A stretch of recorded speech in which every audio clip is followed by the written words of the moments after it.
not available. So, well, it was Bernardo Silva from Portugal yesterday, Bruno Fernandes from Portugal today. Gets the second semi-final underway. And indeed, Casemiro is in the back line. Just inside Dalot, who's lined up at right back, and Wan-Bissaka on the left.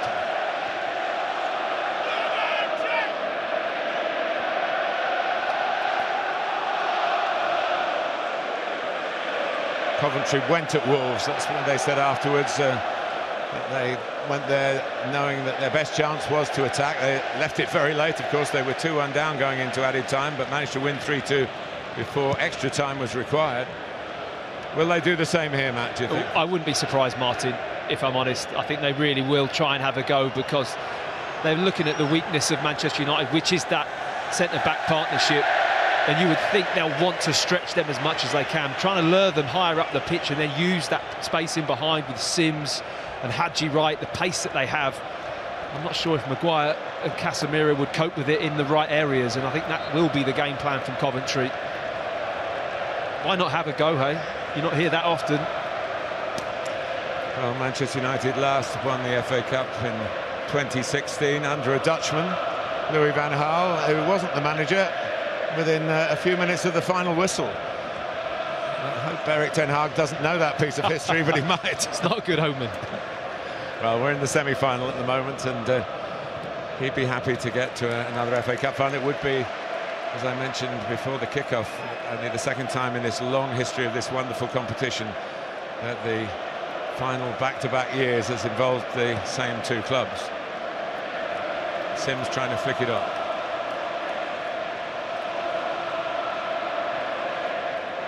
Here's Wan-Bissaka.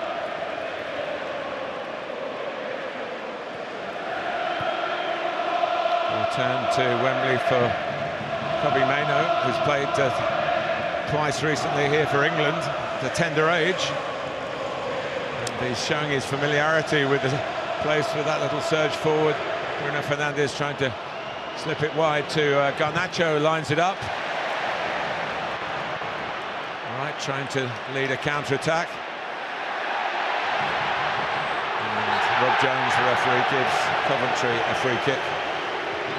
It was an important block from Bidwell a moment ago. Coventry looking like they're going to sit, I mean, possibly in a back three, actually. I'm looking at their shape at the moment. Maybe Bidwell as the left side centre-back and Van Ewijk as the right wing-back, sorry. And it could well be a back three once they get into that formation and shape. It'll be a little bit clearer, but certainly midfield players drifting, dropping back into that area. There is Milan Van Ewijk, one of the newcomers, signed from Heerenveen in his native Netherlands. Possesses a decent throw. Can Coventry City get off to a flyer here? The ball flies in. Wright trying to get there, and he does. Dalot is on his case. Couldn't stop the cross coming in. Casemiro trying to play it out from the back. A little flick from Garnacho. And how much of a presser Coventry going to chance here? Not full on. No. I mean, that throw-in dropped in pretty much the perfect area, didn't it? Lovely first flick into that back post area. Could be a useful tool this afternoon. McTominay is always useful for Manchester United in getting goals scored. The opener against Liverpool, you recall. Rasmus Højlund. Now the rather enigmatic these days, Marcus Rashford, but when he's good, he's very good, and he's very good here. Comes out to Bruno Fernandes. Was probably trying to set Dalot up closer to the centre then, but the pass forced him wide, and Garnacho takes it on. And the corner is conceded by Thomas. Well, early pressure. They're having to defend the edge of their box and inside their box really carefully here, Coventry. Nice movement.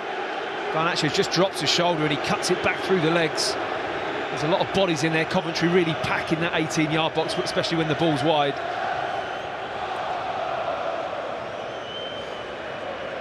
The goalkeeper is Bradley Collins, who Went through the youth system at Chelsea, won the FA Youth Cup there, but like a lot of youngsters, has had to move on to get first-team football elsewhere.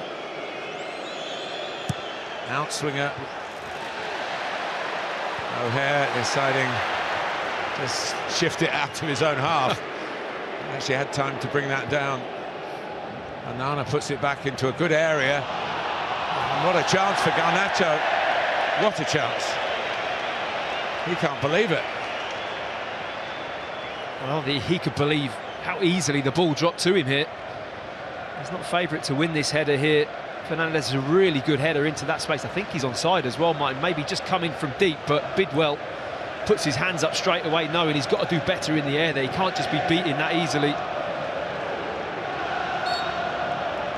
was a foul on Callum O'Hare. He's an interesting player. He's come from Aston Villa, and he wants to leave at the end of the season. His contract's up, but more on that in a moment. And if he wins the FA Cup with Coventry, he might change his mind. Mark Robins has had a lot to deal with in his second spell as manager of Coventry. The first was short. He's been in charge for over 7 years now, and goodness me, he's had a lot of hardship and heartache to deal with. The club's made a big mistake leaving its original ground at Highfield Road. It was a gamble that didn't pay off, and they've been nomadic. Just the opposite of Manchester United, who are thinking maybe of changing their ground under the new investment that's come into the club. Coventry had to play at Northampton, and then in the other direction, Birmingham City had to share with them. I mean, being a manager for that long is an achievement in itself at one club in the modern game, but with the amount of trauma that they've had at Coventry, he really has held it together at times. Here's Van Eyck.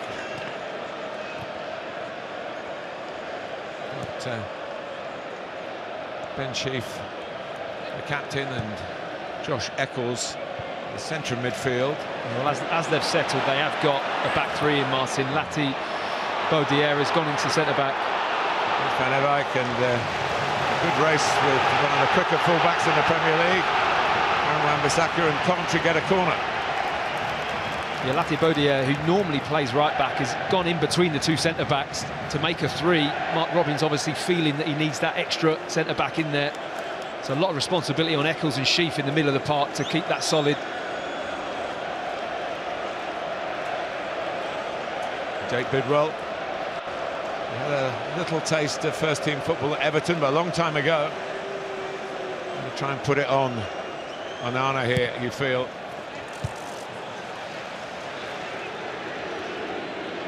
Back to Bidwell again, but not where he wanted it and where he could have dealt with it. Yeah, it is a little bit like that at the moment from the far side. We're a bit luckier, we've got the shade. Doesn't make it any warmer though, Matt, does it? No, it doesn't. It's unbelievably cold, isn't it, for this stage in April?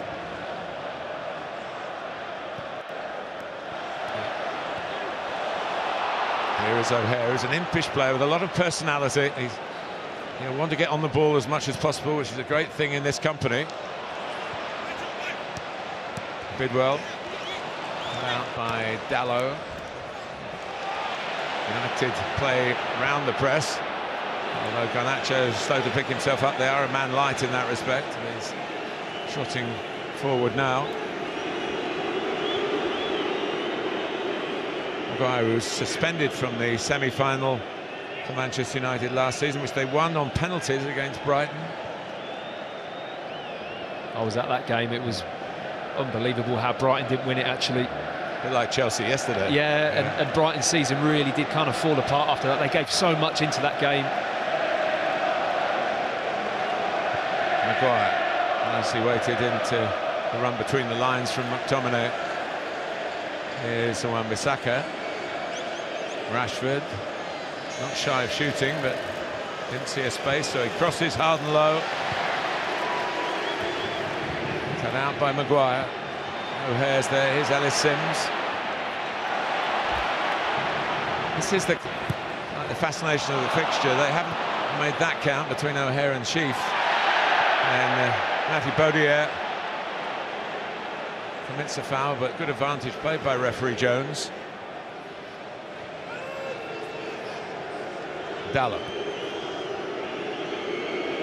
Casemiro hasn't been his best season. He came in really settled quickly. He's had injuries. He's probably fitter to play at the back, so strangely to say, because he could be challenged by pace, but rather than marauding around in midfield. Maguire.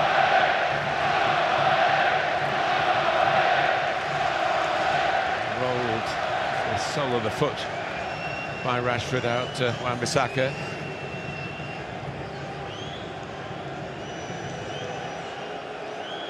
Coventry really happy just to sit in and let Manchester United have the ball here. They have to be careful though, because good movement and passing combinations. You don't want to sit too deep, give up too much territory all the time. Here's McTominay trying the drag back, it doesn't come off. Kitchen gets it out, all right to chase. Another big point of today is the quality in those moments, isn't it? Coventry win that ball at the back. It can't just be a punt up the field. It's got to be a little bit of finesse on the pass, leave it in a space where one of your attacking players can get their body in, hold the ball up, or even break down the channel. I haven't really seen Maguire and Casemiro stretched yet in this game.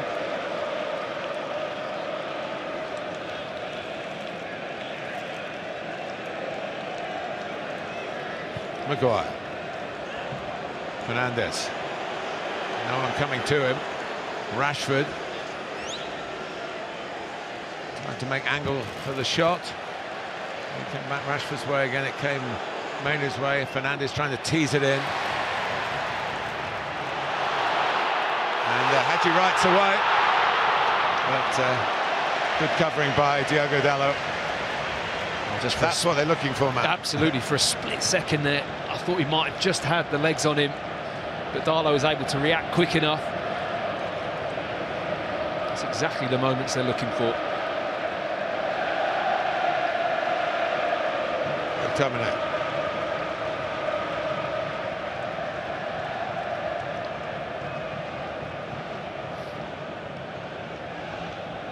Here's Casemiro.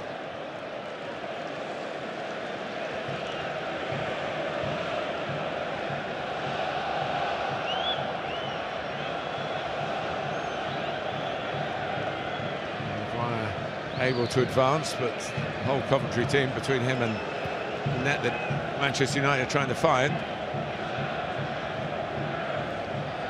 Fernandes, who I must say has kept up a remarkable level of consistency given the constant chopping of changing managers to some extent while he's been at Old Trafford, teammates as well. And the inconsistencies of performance can't really be levelled at him too often. And in behind him is O'Hare. Just did well there, Harry Maguire, to put enough force in there, just a nudge, seems, to the ground. Referee saw it as a clean tackle.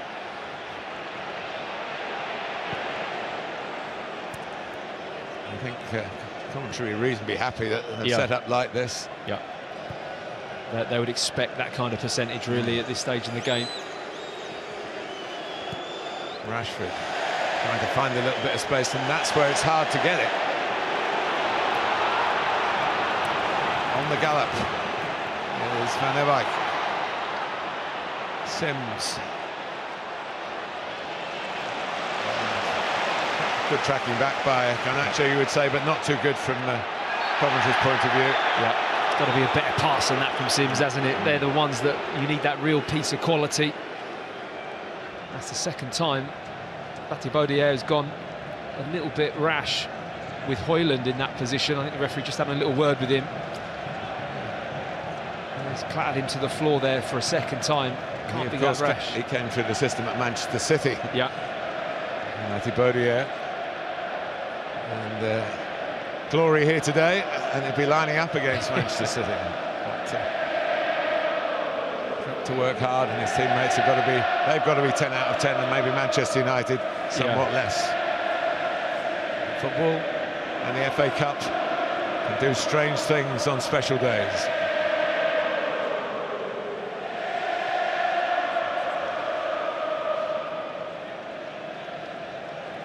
Maynard, a little give and go. Bruno Fernandes. Patience, the name of the game at the moment. It is, and Coventry are going to, their game plan is we're going to make Manchester United work really hard to create something. They don't want to give anything away, no mistakes, no poor decisions. United have got to earn it. Rashford. On his touch. Took him back. Maguire. Gone in the way. Here's Maynard. He's got the ability to take opponents on. But there's a lot of opponents around him.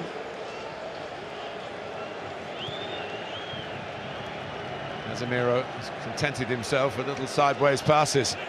What's he going to do this time? Have a look a bit more forward. No? But Maynard did. And here's Wan-Bissaka. We've got to move it quickly when a team's sat in like this, low block, not willing to come out anywhere near the halfway line and apply pressure. You have to move the ball quickly to create the space. Sometimes if you try to force it, if you're in Man United red, that happens.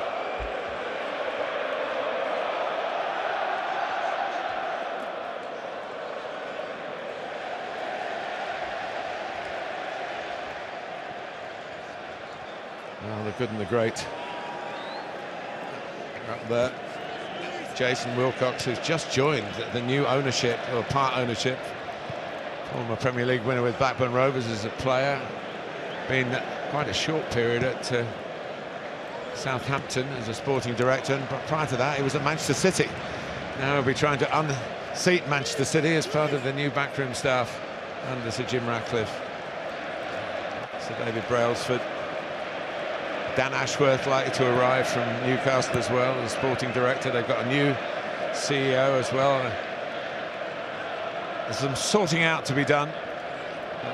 An FA Cup win would some way, I suppose, honour the departing backroom staff. I mean, it's a real indicator that they obviously feel that something near the top of the tree hasn't been right for a while. Yeah. All those changes.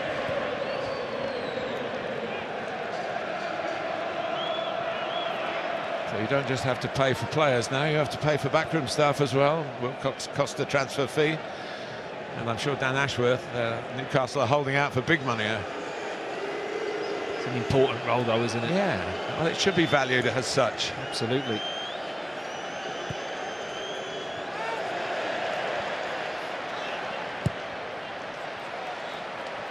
Well, Coventry need a bit of the ball, don't they?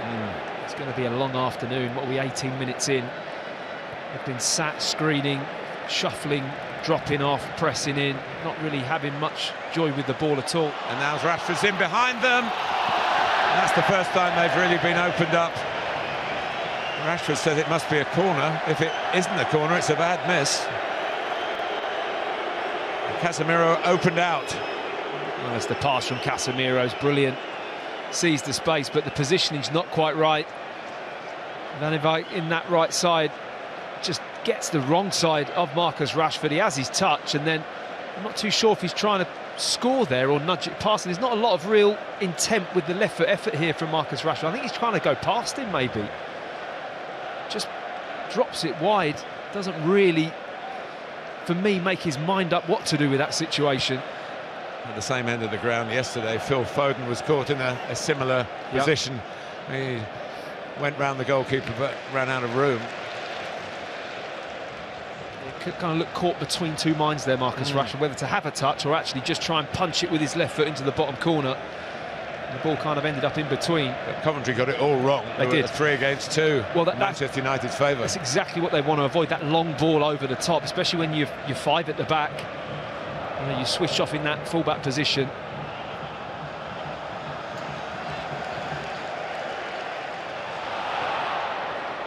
Worked it out well under a bit of pressure to Bidwell.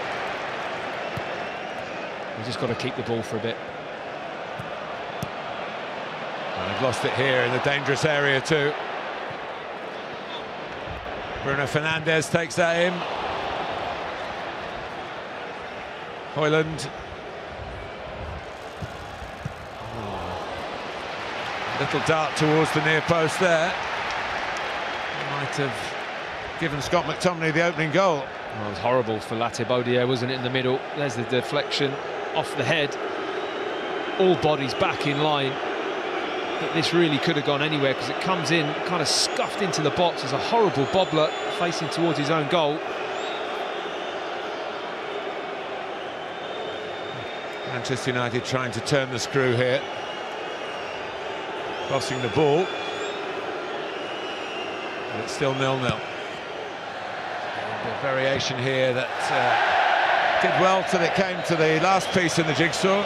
Not a very complicated jigsaw either. No, the ball shouldn't get there. It's a poor setup. Look at the space from the penalty spot out to the edge of the 18-yard box. You can't have that kind of freedom. A player like Garnaccio's ability. Yes, it's a tough ball to hit, and he cuts right across it, and it's not on target, but a bit of a warning shot for Coventry. You can't drop all your bodies into that 6-yard box area. That cup final that inspired you back in 1987. Coventry reached a long way by winning at Old Trafford. The same Keith Hatchin who scored in the final got a very scrambly goal. But it was enough to knock United out. So it wasn't as good as his diving header in the final. No. Wasn't worth reliving that. I think for him it probably was. Yeah. There's an expression, they all count, and that certainly did count. Here's Bidwell. McTominay's there. It's a misunderstanding by Kitching, who's gone to try and sort out his own mistake. With the help of Ben Sheaf, and Garnaccio's on the ground. I don't think they'll be too happy with how they've handled the ball, Coventry. I know that the out-of-possession setup is obviously the key that they've been working at to make life difficult, and Kitchen just making sure Garnacho knows he's there after the tackle. It was a bit of a reaction after giving the ball away cheaply. But it's going to be precious, that ball, for Coventry, because you cannot defend the whole game in this fashion. You have to have a little bit more of an outlet than what they've got. They've not quite got that balance right in the opening 22 minutes. We're a quarter of a way through the game if it finishes in 90 minutes. McTominay. Garnacho back on his feet. Hard and low, and Manchester United have taken the lead. And at very close range, Scott McTominay couldn't miss. He set the ball rolling against Liverpool, and he's done the same here at Wembley. It had been coming, Matt Upson. Absolutely, Martin. Really have been coming. Coventry not really in the game in terms of posing a threat or having the ball even. And Manchester United, well, really comfortable in possession. And it's that man who has just got a goal-scoring touch this season. I mean, defensive midfield player he used to be. Now he's looking more like a number 10. He just gets in the right position. It's a lovely delivery in from Darlow. That gully that you want to hit between the retreating defenders and the goalkeeper, he's right there. You've got about a 6-yard area, and he just bangs the ball in there. Collins comes out to block it, but McTominay with the simplest of tap-ins. Well, playing like a number 10, that's number 10 of his goal tally for this season. And he is one who's, I wouldn't say inconspicuously, but he's worked his way up the ranks.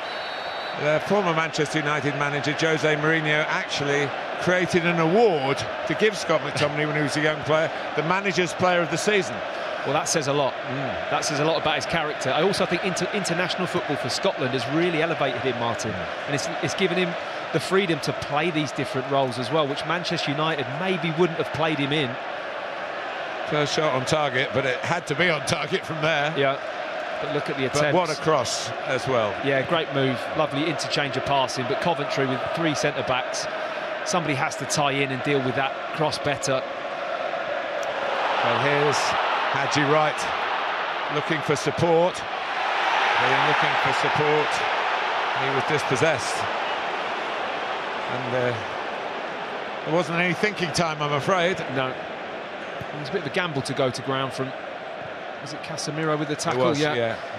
But when you time it right and you win the ball, it looks good, and it was a good tackle from Casemiro. He had the luxury of a recovering defender of Wan-Bissaka right next to him, so he went for the ball and he won it. Yeah, O'Hara, I think it was, and made a good run down the left-hand side of right, but he couldn't get the ball. Casemiro was in the way anyway. Yeah. Here is Dalot.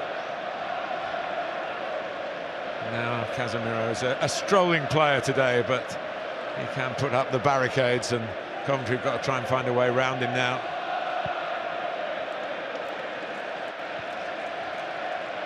McTominay.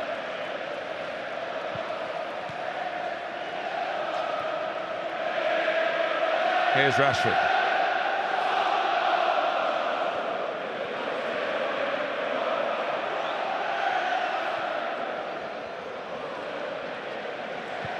Maguire.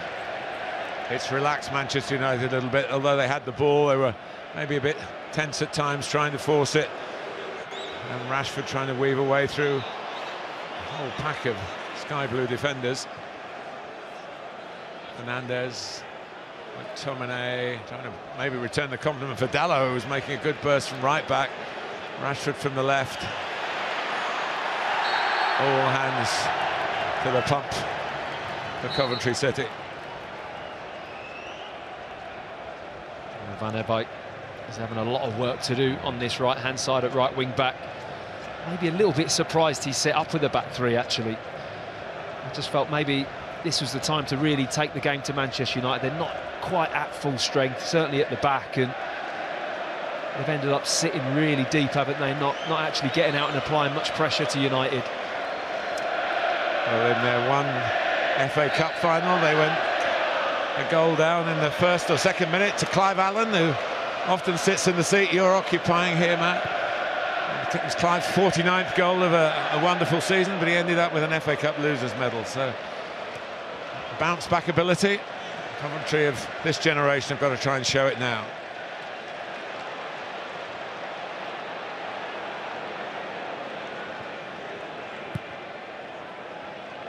Here's Maguire.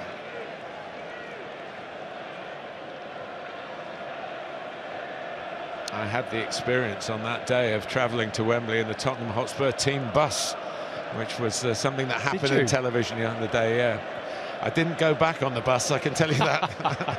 You avoided it. Well, I think they avoided me. I don't think I was seen as a lucky charm. No. But yeah, we interviewed live from the coach on its way to Wembley. It was a great honour to be allowed to do that. I didn't take my boots. Here's Garnacho. United looking to strike again, and no surprise that McTominay was in there again. Well, even with the wing-backs, who should be able to really get tight to Rashford and Garnacho, when that switch of play happens, they've got time to go at them in the box. That kind of distance isn't quite right. They've got to get tighter. You've got your three centre-backs.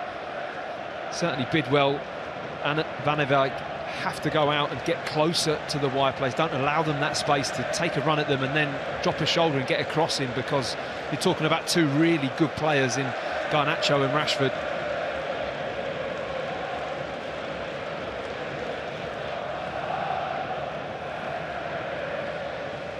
This is the first FA Cup meeting between the two clubs since that fourth round in 1987.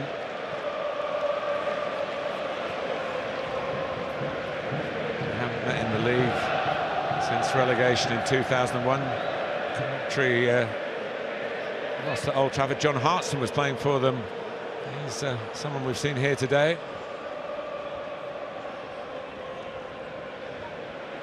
Mainu still.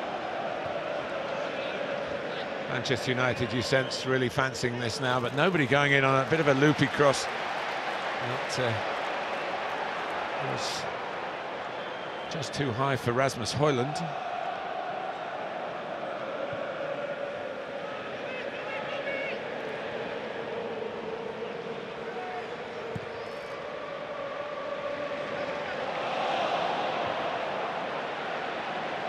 It's not sticking at all, is it?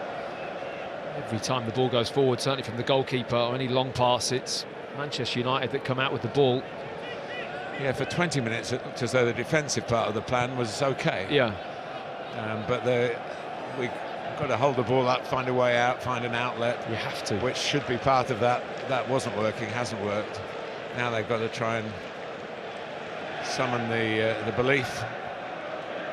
I wouldn't think Mark Robins at 1-0 would want to change it, but no, I think that you'll see it into half-time, hopefully not concede another, and then have a little regroup and see how you want to go about it. But sooner or later, you're going to have to be a little bit more expansive. Erik ten Hag has had to deal with constant questioning about his own future, about the ownership of the club, about whether the dressing room is happy. An FA Cup win, you would think, of course, a semi-final is not going to come into that category, but actually winning the trophy would buy him some more time. He's been very patient with the media. Here's his fellow countryman, Van Ewijk, making a bit of good ground for the opposition, Coventry City. Right, but Dallow, having got there well, took a bit of a risk. Comes in towards Sims, is strong in the box and holding the ball up.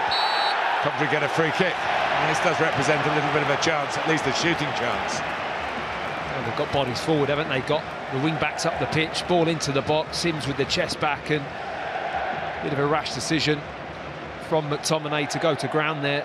Just stay on your feet and shepherd the ball out and do what United have done very well in this half so far, which is regain possession so well when Coventry have had it.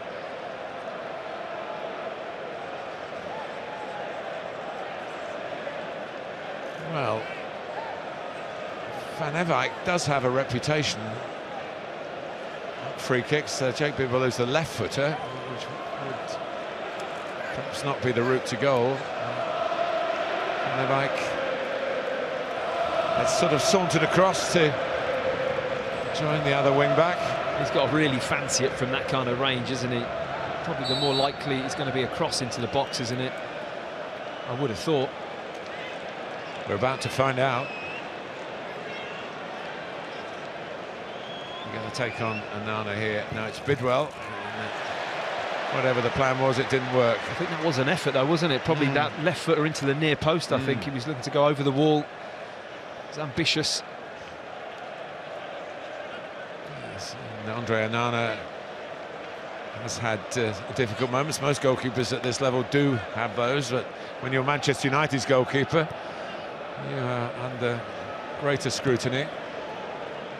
It's not been the perfect season for him, but he's justified his place from time to time with some brilliant contributions.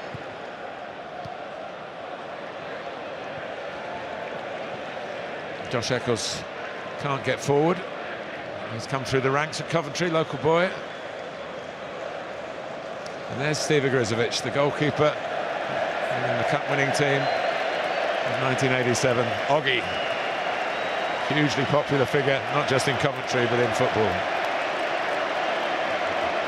I remember him so well. Steve Igrizovic, what a goalkeeper.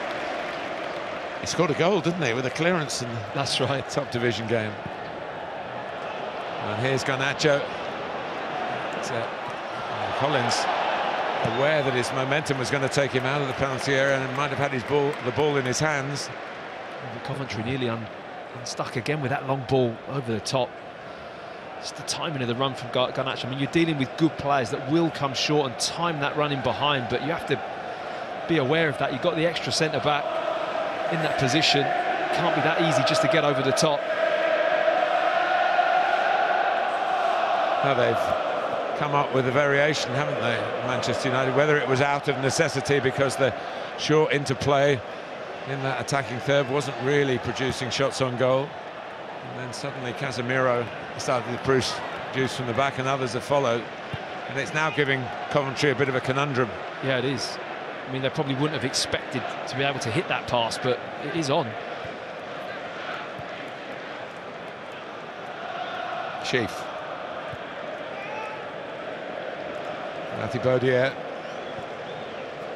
A spell at Swansea after leaving Manchester City.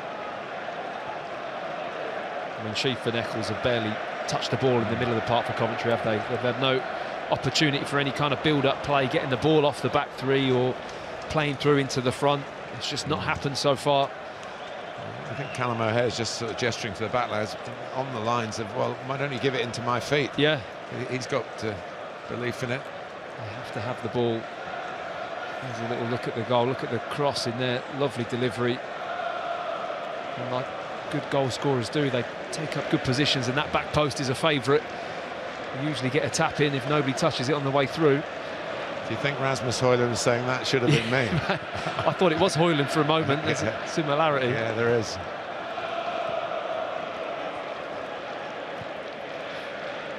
Not that I ever found myself at the back post for a tap in, Martin. Unfortunately. I've seen you score goals in a World Cup, so don't be too modest.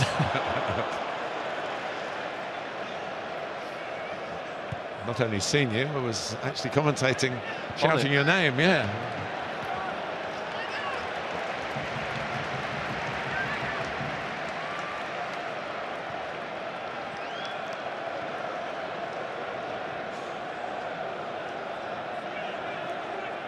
Well, sometimes the second goal is the harder one to get.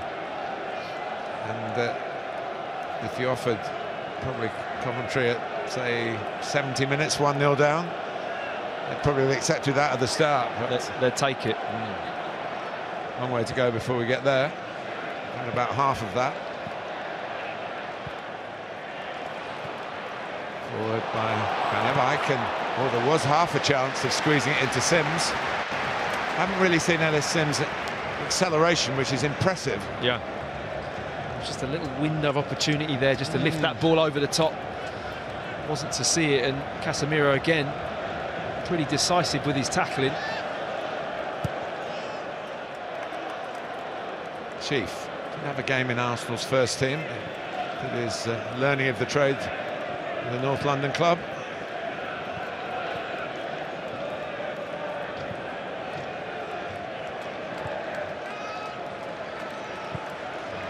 And Bobby Thomas has to play it back.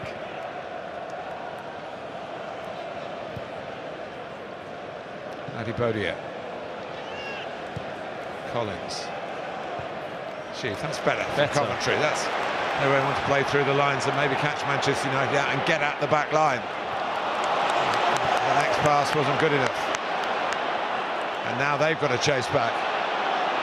Because Bruno Fernandes, for a moment, sensed opportunity, and then he slowed it down a little bit. The Man United fans aren't too happy with that. I mean, he really slowed it down, didn't he? Almost to say, all right, I'll just wait, let everyone get back in. I think it was Kitchen with the pass out wide. I mean, that centre-back position found himself in the midfield spare, which is, they're going to have to do that to get on the ball, but there was so much space, wasn't there? Once they got the one or two passes off, it just opened up for Coventry.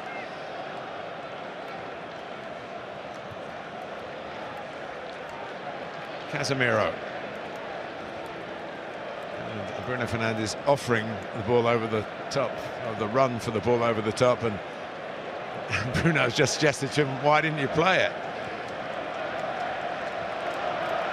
He can get a little bit upset if things don't go quite according to his plans. But I haven't seen that, Martin. No, am I doing him a grave disservice? He's lost out here, but I suppose he cares. Nothing wrong with that. And here's Sims. Backed up by Eccles.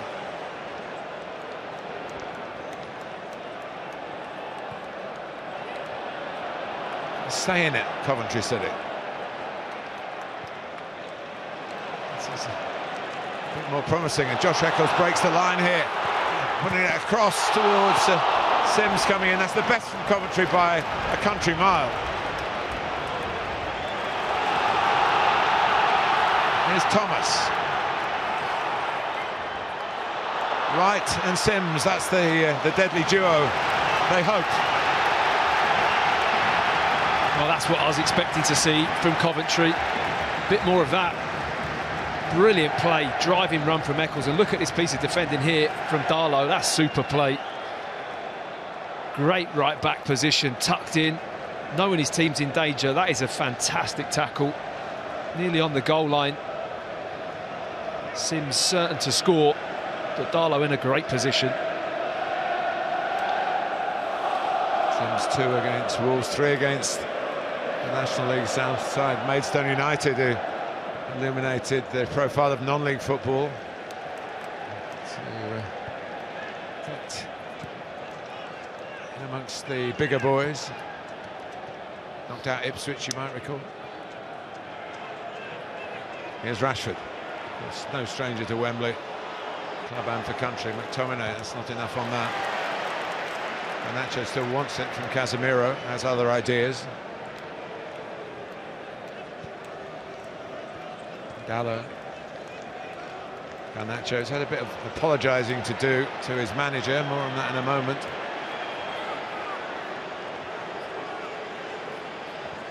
Rashford. It's goalkeeper's ball. Garnacho was substituted at half-time at Bournemouth in United's last game, and there was some criticism on social media, which he joined to by liking it. And you can't keep those things quiet. It is telling off, and the matter is closed. There's not much you can really hide from there, is there? Are you talking about in life generally? I'm talking on social media. Oh, right. You're going to like it. It's out there, isn't it? It is, yeah. Yeah, you can't take it back. No.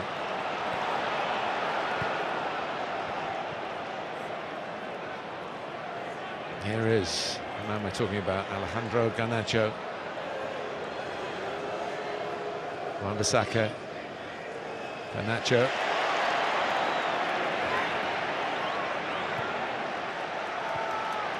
I might just think his side, having got the goal, haven't quite made the most of it. Obviously they're outpassing Coventry pretty much 3-1. But last passage of play, driven forward by Eccles, and Sims close to leveling it up. Well, a reminder to Manchester United that the job is not done yet. That's the second best opening of the game, wasn't it?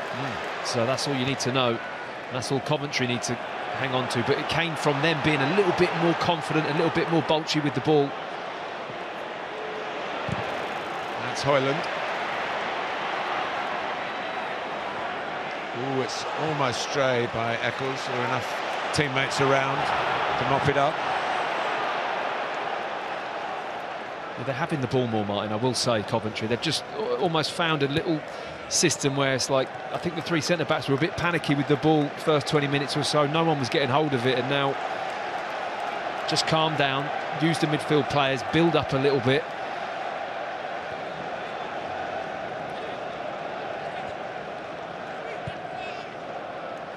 Yeah, half-time might just come a bit too soon for them there. Looking as though they've got some influence on proceedings. And here's Haji Wright, who played in the World Cup for the USA and Qatar.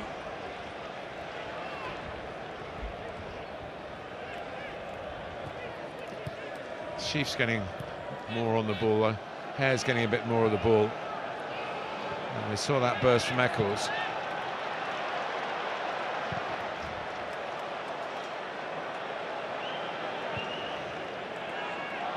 Such was Manchester United's domination of the first 20 minutes. You really thought this might be going to, if you like, status.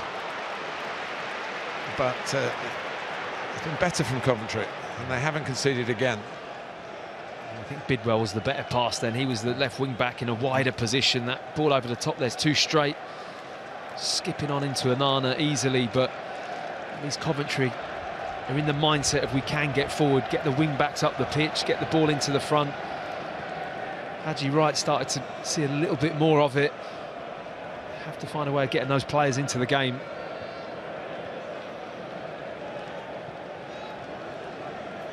Gallo. Bruno Fernandes.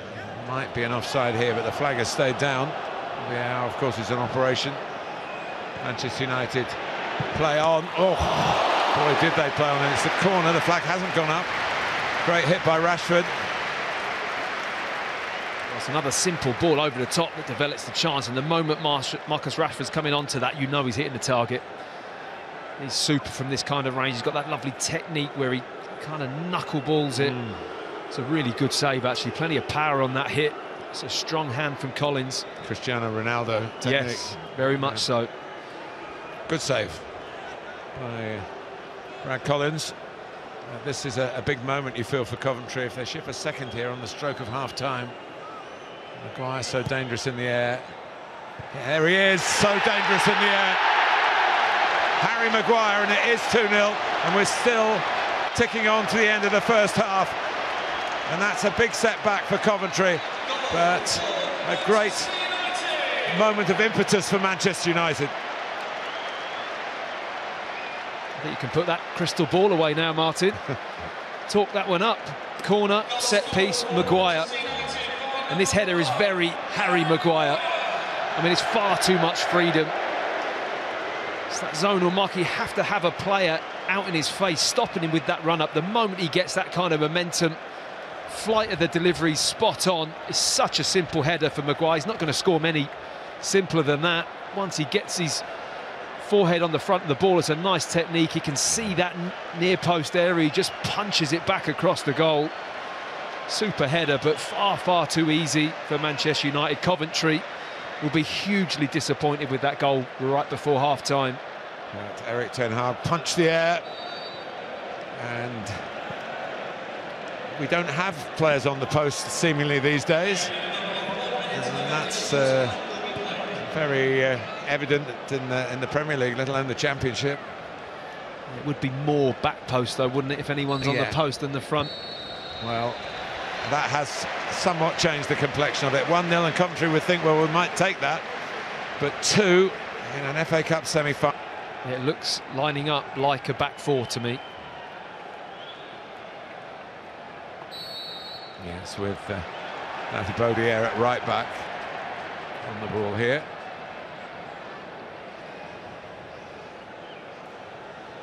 Can a change of shape lead to a change of fortune?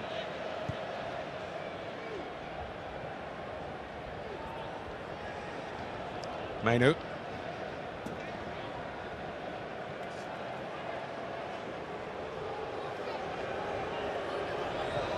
How do Manchester United play it from here, Matt? Well, I think they just maintain composure. They've got internationals all over the pitch, world-class players. They're 2-0 up against a side, a division below them. I mean, this should be very straightforward, if I'm honest, Martin. Keep the ball, move Coventry around, maybe have them come onto them a little bit, and then that third goal would really just finish it off. Well, there have been a lot of late goals in their games recently, some for Manchester United and some rather costly against them. So I'm sure Erik ten Hag is not sitting back with his feet up. In fact, we know he isn't, because he's standing on the edge of the technical area. Maguire.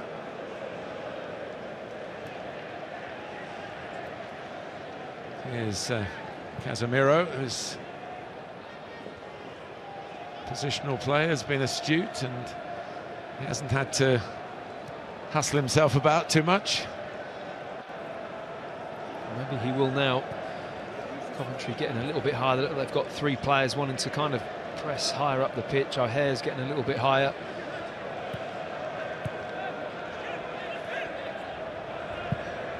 McTominay.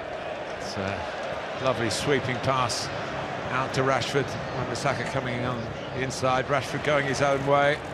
I think was shaping for a shot, and then his touch. And he allowed him a pass, and there's Bruno Fernandes almost putting his trademark on this semi-final. Well, from where I'm sat, I thought that was going to ripple the net. I mean, lovely dip. That is not far away. Maybe a foot. But he gets the ability to curl the ball, but with that dip as well. Look how much that's dipping underneath the crossbar. Lovely effort from him.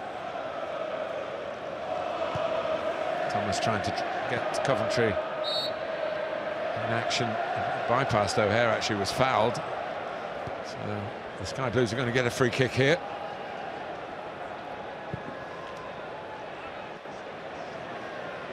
Here's Wright. Bidwell's gone ahead of him.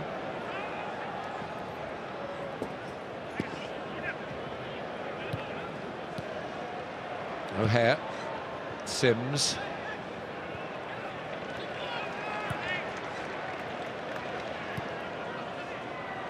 It's Ben Sheaf again. Oh, that was risky.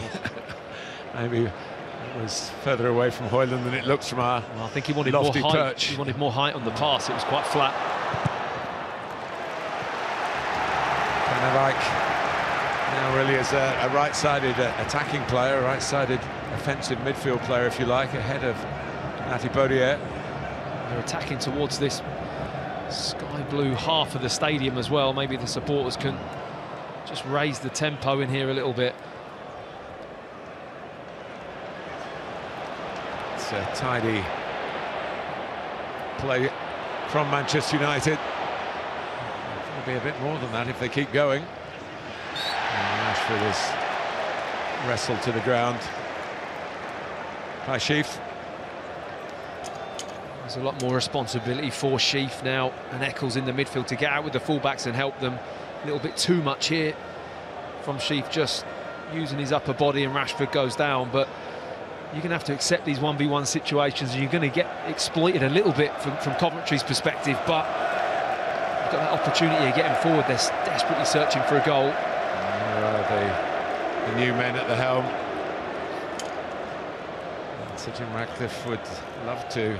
Well, been in position for just a matter of weeks, really, officially. If they could end the season not just by winning the FA Cup, by beating Manchester City in the final, that would be some step forward. But that's for another day. They're still not in the final, but they're set fair, shall we say. And here goes Bruno Fernandes. Trying to tee up Rashford.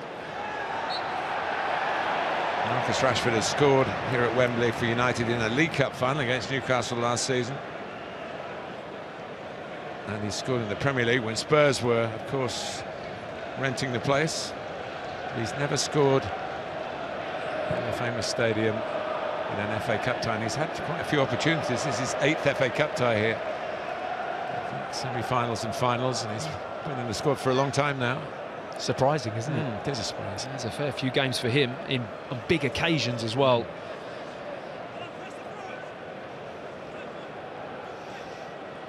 He's still got a bit to do, you feel, to be in England's squad, to go to European Championship finals. Competition that's closing in on us fast now. Nicely done by the all-purpose McTominay. Garnacho.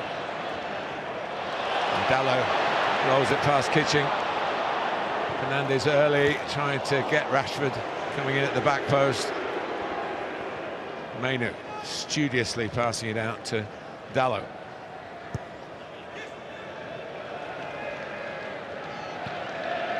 Casemiro actually getting ahead of the ball for a moment.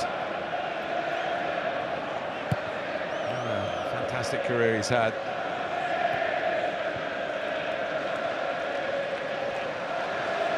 He knows how to manage big games, shall we say. I remember watching him here in a League Cup final. It might have been last season, actually. It was last season, yeah, against Newcastle. That's right, and they just saw the game through really well. He was where he needed to be. It wasn't, you know, a flashy performance, but any little loose ball in the midfield. He played midfield that day, and it was a really, you know, well-managed performance in a big occasion, and he certainly got that in him. Manchester United have given the ball away here, and O'Hare trying to make something of it. And it wasn't an easy ball to strike as it broke for Ben Sheaf. We'll get to the stage where these need to fly in the top corner. It's a tough one to hit, isn't it? Couldn't quite get his hips and his body square onto it, so he's always going to drag that along to the left-hand side. Yeah, spinning ball in a bad body position, and you end up where the ball is being retrieved from. Exactly. Rather slowly for Coventry fans' liking by Onana. Referees have been pretty hot on goalkeepers this season, taking their time. Yeah, that is pretty ridiculous, though. He's having a stroll over to the ball. It is a Sunday. Well, Rob Jones was indicating that he was adding time on for this, which of course is one way of dealing with it, but the message from the top refereeing organisation, PGMOL, was we're not going to allow this. We're going to actually brandish the cards, and goalkeepers might actually, if they do it twice, find themselves a red card. Well, that should have been a word, shouldn't it? Yeah, that was a conversation of don't do that again. Nicely done by Thomas. Dallow, pressed by Bidwell. Fernandes with a shriek we heard up here, but Garnacho wants to drive on. Coventry can play on. The referee's having nothing to do with the antics of Fernandes. He's back on his feet and recognises that he's got to get back into position. Obviously wasn't as bad as it sounded. No.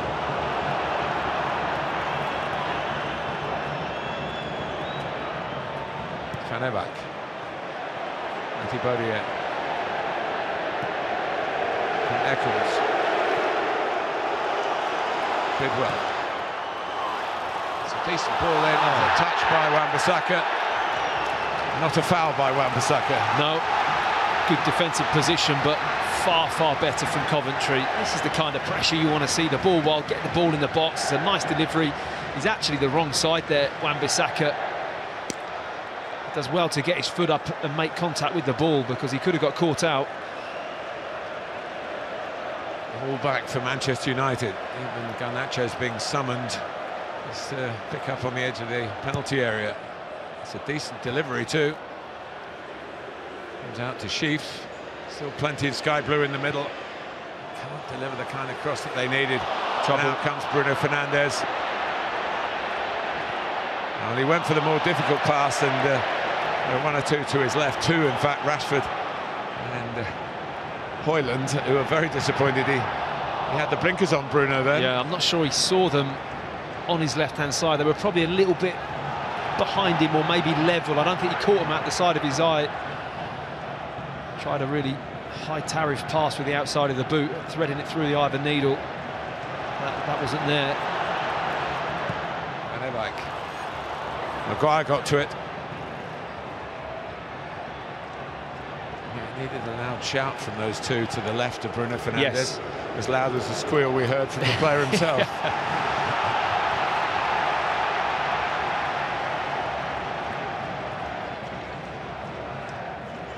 But it is better from Coventry. The shape looks more natural to them. They look more comfortable. I mean, I just think Latibodier was in the way in between the two centre-backs. Just getting in the way. It's not how they set up, it's not how they play. It's an unusual formation from them, which can be more confusing, even though you've got the extra man back there. If you're not used to playing it, can be more confusing than having the normal system. Good interception by Eccles, but Bruno Fernandes didn't give up on it and got a contact and the ball broke his way. Rashford. One thing Coventry must have said at half-time, we've got to get the next goal to have a chance. And we can't concede the next goal. That will be the end of the ambition. But getting it is still on. I mean, they're still in with a shout, aren't they? I think having started the second half, the manner that they have, it's a far better game as well. It's more evenly balanced. Most of the game is in the middle third of the pitch, so as opposed to just sat deep and having Manchester United camped in your half for half an hour or so and barely touching the ball. Obviously a change of foot. Adi Vivash is Mark Robins' right-hand man to fill in the forms to get the subs on.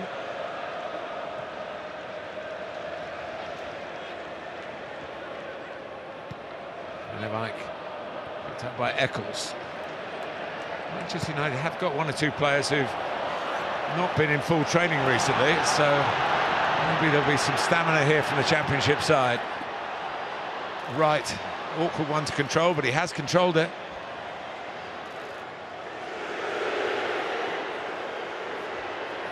Right again. Switch of play to Bidwell. Scored recently to Southampton. And Garnacho has brushed Sheaf aside, and it's 4 against 4 at the moment. Referee trying to make sure it's not 5 against 4. Rashford seemed to change his mind. It gets to Bruno Fernandes, and it's ended up in the back of the net, and that could be curtains for Coventry. 3-0. the big games come around, Bruno Fernandes is usually at the heart of the matter. Goal for Manchester United. Oh, Bruno Fernandes finishing off the move, but a little bit fortunate, I feel, with how the ball's gone in the back of the net. They had numbers there. Rashford on the outside, the ball kind of spins into Fernandes. He has a shot with his left foot. I think there's a bit of a cheeky deflection, just lifts it over Collins as it goes into that near post area. They've been taking a chance, Coventry, which you do like, but just there, look, wicked deflection. Off the heel, wasn't it? And then Collins has got no time to react into that near post area. Really fortunate finish from Bruno Fernandes, but it's really put this game to bed. He knows it. Yep, it went off, I think, Bobby Thomas. And all those hopes. That youngster at least will have plenty of years of following the team, hoping for a better fare. And they've done brilliantly, Coventry, to get to this semi-final.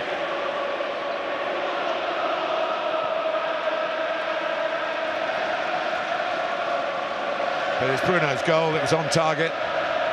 Yeah, they're always going to run the risk of having to deal with these waves of attacks and being outnumbered, and, you know, that's fair enough. They've coped really well, in fact, in that sense, and they're a little bit unlucky, aren't they, with that finish. It was really fortunate for Fernandes.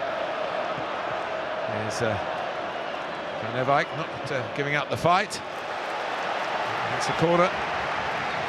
Bidwell across to try and produce an even better delivery. It was a decent one just a couple of minutes ago, but it was 2-0 then.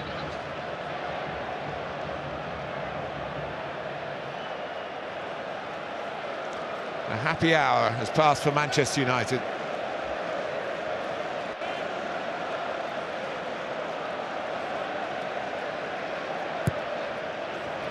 Whip on it again. It was a bit of a reach.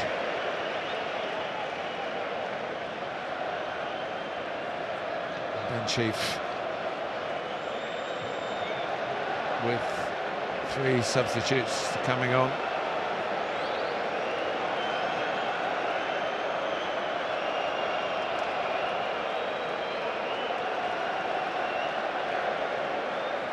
It's 3-1 by the looks of it.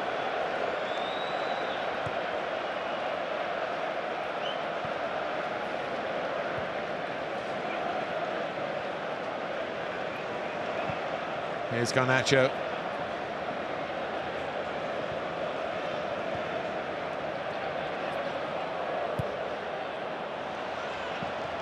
This goes Thomas.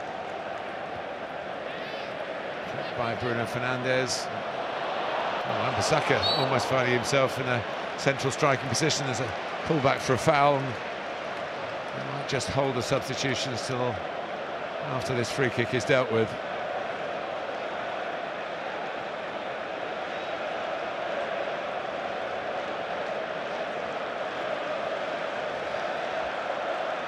A dose of reality around Wembley Stadium. Yeah, it's gone a little bit flat in that blue end, doesn't it? Here's Casemiro trying to set up another one. Oh, it could have been for Harry Maguire. On the lunge. I think the disappointing thing for Coventry is they've come unstuck a little bit on the set plays. It's a really good run on the overlap from Casemiro. Great header back across. Garnacho unmarked on the penalty spot and could have ended up with another goal. Lewis Binks is on. At the back. Pitching's off. Fabio Tavares, who has to whisper it around Coventry this week, but he's a Manchester United fan.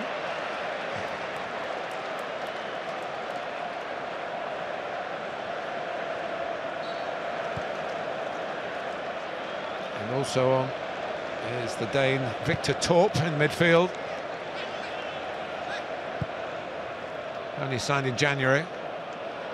Quite good to get to Wembley within a couple of months of coming into English football. He gets to sample the Wembley pitch.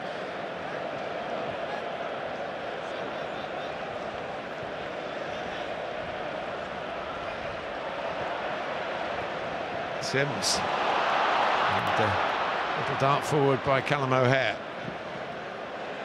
Tavares up with him.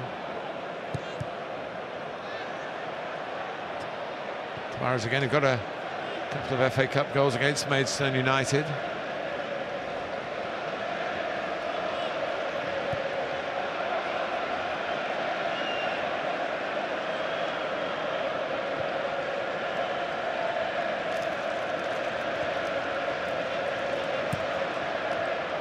Binks is quite an interesting character. He's on loan from Bologna. Oh, is that going to challenge Onana? It made it a bit awkward for him extricating himself from the net, but the ball didn't go in there. There's a nasty deflection. These can just dip into the goal sometimes off of Wan-Bissaka. Onana scrambling a little bit to his near post. It's Bidwell. Maguire meets it. Garnacho trying to run it out. The shot was from Torp, who scored on his debut from about that kind of distance. But Garnacho, we think he's going to be replaced, but he's still full of running here. Unable to pick out the two that were running parallel to him, get in the middle, Boyland and Rashford.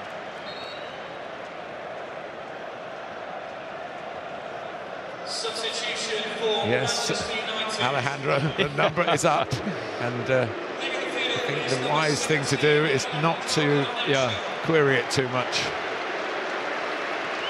Maybe he was just looking with the sunlight down there. It might not be. He was in the sunny part of the pitch. Yeah, it was the sun was in his eyes, which is why he squinted like that. I think so, yes. Yeah.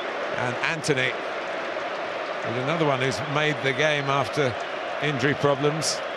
Came on as a substitute, of course, in that 4-3. We keep referring back to that against Liverpool, but it was a wonderful way to get to Wembley. And the man who scored the winning goal, Amad Diallo, is amongst the substitutes.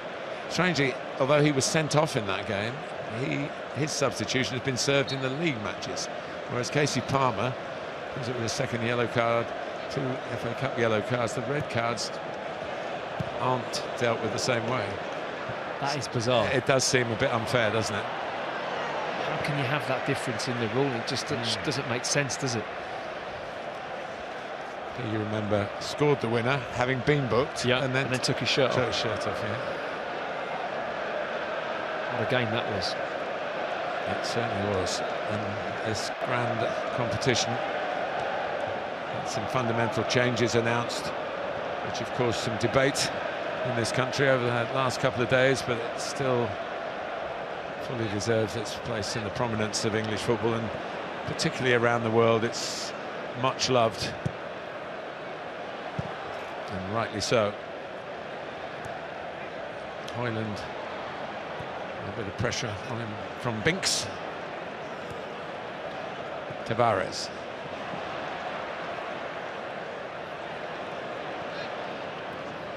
Here's O'Hare, still trying to impose his perky style of football on the match.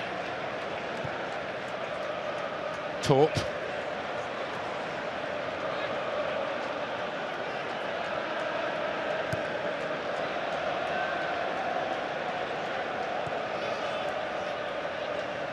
Manchester United have a bit of defending to do.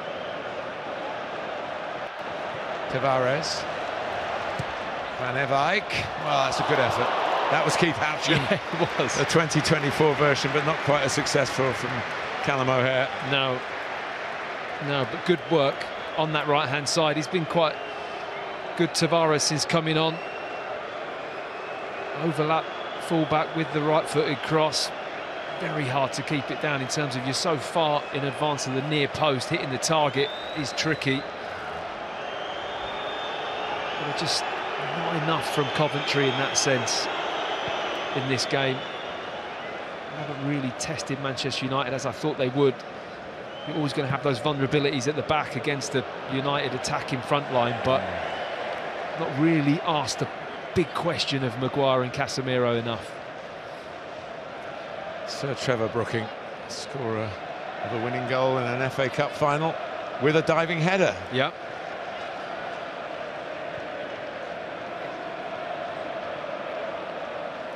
And West Ham were the last side from outside the top division to win the FA Cup 1980 against Arsenal, before Matt Upson joined Arsenal, I have to say. Just a bit, Martin. Not even close, was it? No, not even close. But it is accurate. Yeah. They beat Arsenal and you played for Arsenal, so forgive me for that.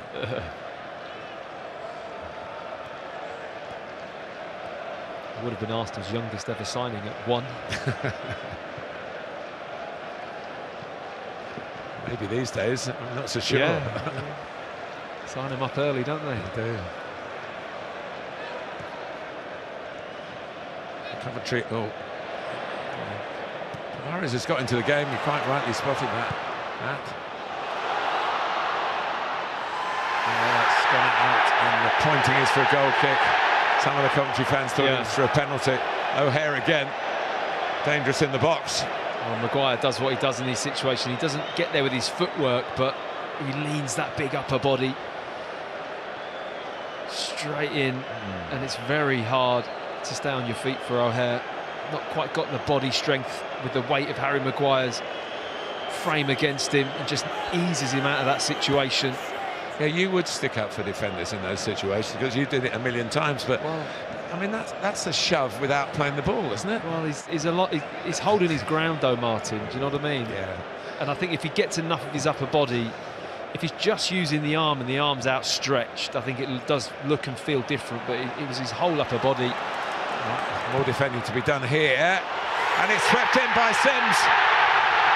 So Coventry do get a goal, and Ellis Sims, with 20 minutes left. Mark Robins, a great goal scorer himself as a player, has brought one here to the Sky Blues. The former Everton man has a good finish. Great finish, and it's that right-hand side again for Coventry. It's been a problem for Manchester United since Tavares has come on. He's really featured his delivery into the box. It bounces. I mean, it's really poor defending. Casemiro hasn't got across at all. Harry Maguire is out of position. Look at the space he has there to tap that in. But nonetheless, Martin, that is a tricky finish. He's off the shin, actually, because the ball's really spun up. Look at that, where it hits him, right on the shin pad. He's not complaining, and that still, for me, is a really good improvisation of the finish, but far too much space in the Manchester United box. Well, their top scorer in the competition has brought a little bit of hope. And Christian Eriksen has come on for Manchester United.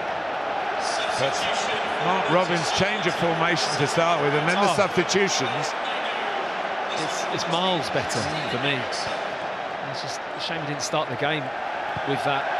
But, you know, they needed that goal before the third of United's went in at 2-1. Then you got a nice, interesting game on your hands, but it's still enough of a buffer for Manchester United to feel comfortable. Eriksen hasn't played much. Maguire hasn't played much recently. McTominay's only just back from injury. And they are attacking the end. It's all sky blue, but it will be Bradley Collins to sweep that up. Now's the time. Dust yourself down. Yeah. Go for it. Don't die wondering. No. Yeah, you might get beat 5-1. Yeah, they've got a set about them in terms of physically. They've raised the ante, haven't they, with their shots, Coventry. And he's a handful. Deemed, I think probably Everton had to sell him because of the problems they've had with the financial regulations, with profit and sustainability. And he's come through the ranks, so it's all profit. Had a good spell on loan at Sunderland. And one or two of the Manchester United backroom staff are saying, well, Ahmad Diallo was there at Sunderland with him last season. He's been briefing Manchester United on Ellis Sims' strength. And there's an example of what he can do. Yes, it was a shinner, but to control it into that bottom area It takes a lot of skill. It doesn't matter to me what body part it comes off of. The fact is the technique and the timing was all there. It went where he wanted Absolutely. it to go. Yeah. Whether it comes off the shin pad or sweet off the laces. But here's Anthony. Manchester United trying to restore a bit of order here. Rashford can't get round the outside. Be careful they don't foul him here. But he gets his cross in, well held by Collins. Wants to get it out quickly. Yeah.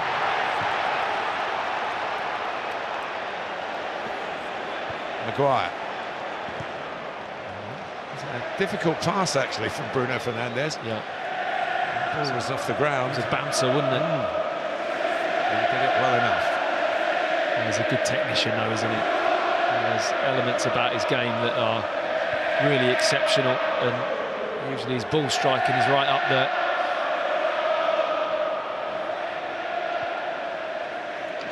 Yes, and Portugal have had a say in both semi-finals, haven't they? Bernardo Silva and Bruno Fernandes. They look as though they will meet again here towards the end of May. Here is Anthony.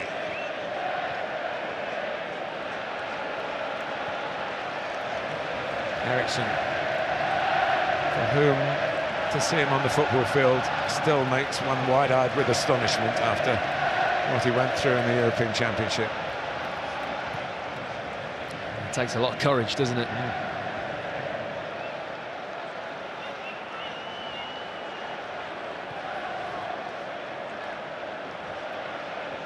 And love of the game.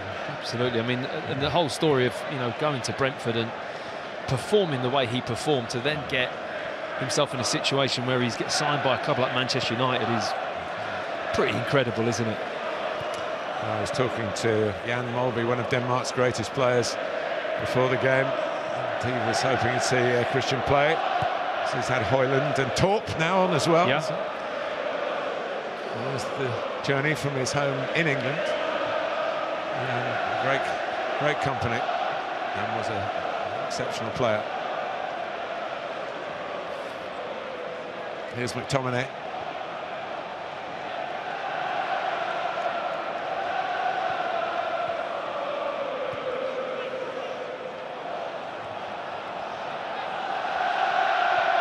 Anthony not quite read the pass. The hard bit here for Coventry is just raising that level again. Manchester United trying to kill the game, knocking the ball around, not really having much purpose, but just trying to slow it down. Can Coventry raise that level? Balls like this into the channel and forcing Manchester United's hand a little bit. Sims has now done the 3-2-1. 3 in the 5th round, 2 in the quarter-final and 1 in the semi. He might not be finished yet. Rashford possibly offside, yeah. Definitely offside. Yeah. So they've got to play quickly, Coventry.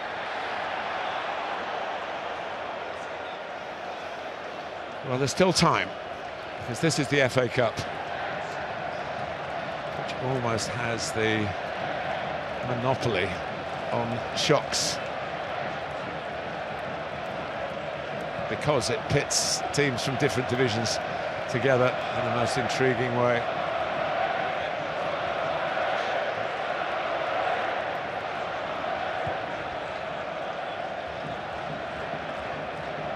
Here's Spinks, who's from Kent, is great ball. Gillingham, his first club, and I would have been pleased with that from him. His mum used to work, may still work in the ticket office at the Priestfield Stadium.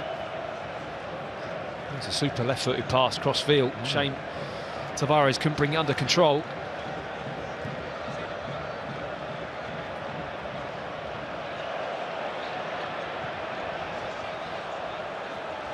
Here's Anthony. Coventry on the back foot again. Anthony loves to do that. Come inside. He's not the only player in the world who fancies himself coming from the right onto the left foot. Here goes Ellis Sims, and here go Coventry in pursuit of a moment that would give us a rattling good climax. O'Hare deflected. And it is 3-2, and we have got that climax. He's the cheerleader and the goal scorer. This is the FA Cup, in case you hadn't realised.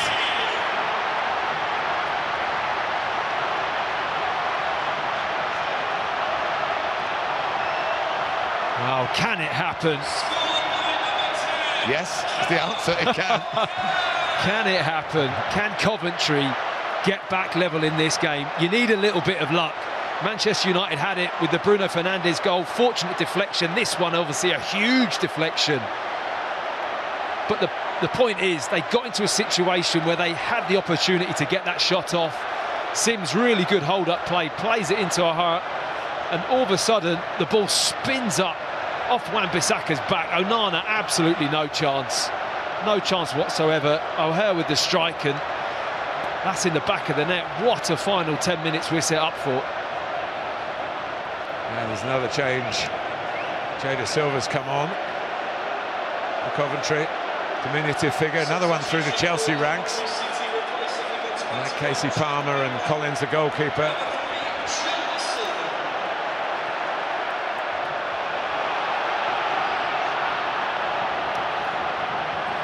Sky high, sky blues at the moment, but they need more. It's got a few off their seat, hasn't it? Including you and me. It was. Here goes Haji Wright. 8 numbers in the box. Tavares was trying to get there. Wan-Bissaka stabs it away. Just needed a little bit more angle on the cutback. It was a little bit too flat from Wright. Needed to go towards the penalty spot a little bit more. Well, shoot on sight, and why not? Still 10 minutes plus stoppage time. There's plenty of time, isn't there? A man who, I think it's a football myth, because they said Alex Ferguson wouldn't have lost his job. Mark Robins stopped them having a harrowing defeat at, well, he won the game, the third round tie at Nottingham Forest. Fergie had been there a while, no trophies, but that started a run that led to Mark Robins winning the FA Cup, and Manchester United winning the FA Cup, and Alex Ferguson winning his first trophy. And more to come. So he has history. And his team are trying to make something very special happen in this semi-final.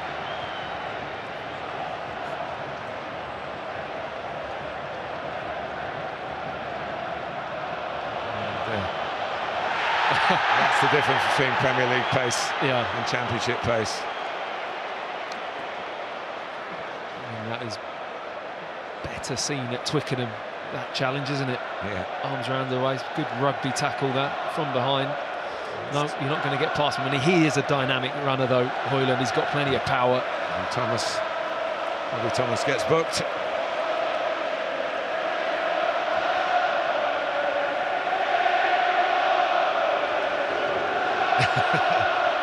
Penny for your thoughts. Body language has changed a little bit, hasn't it? Yeah. It's not a comfortable chat This anymore, is is more it? the Manchester United that probably thought he'd inherited. Yeah. They're still in the lead. And they've got Bruno Fernandes on a free kick, and a little nudge from a player on either side might find the ball on the back of the net, but it's not a nudge, it's a solid defensive header from Haji Wright.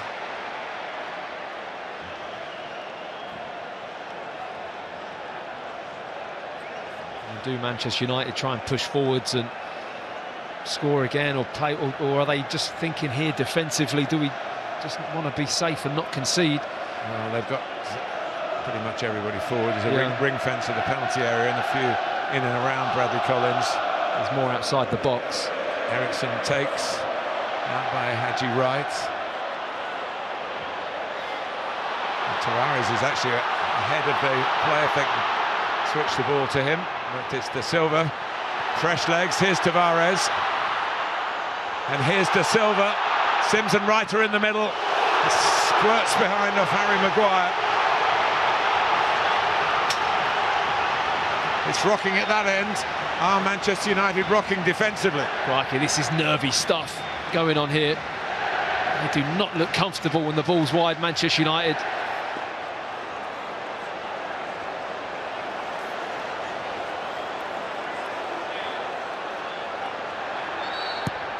It's a fair bit of pushing and shoving in there. And Rob Jones, the referee, take a couple of players from both sides to task. This will be a retake, will it? It wasn't the best of deliveries, was it? It was too long and too near the back post and too high. Got another opportunity to put one in. Well, it's Victor Torp to take it. It's a real challenge for Onana and Manchester United at the back. I think they thought they'd escaped with Dallow's header going off a Coventry player, but it's Mark Robins' side that have the throw. They're going for the back post there, Coventry. That ball's got to go right in the mixer for me. Just plenty of whip and dip and make it awkward to get a clearing header. And Mike throws it long. O'Hare not once but twice. Oh! Stunning shot from Torp. And a marvellous save from Onana. Well, apart from the goals, that's the moment of the match. Wow. What a hit from Torp. I mean, this is absolutely sensational. Technique, power, straight at Onana, but look at the hit. I mean, that is as sweet as it gets. What a strike. Torpedo. I mean, he must have seen a foul. There is your yellow card for time wasted, Martin. Well, some would say about time. Yeah.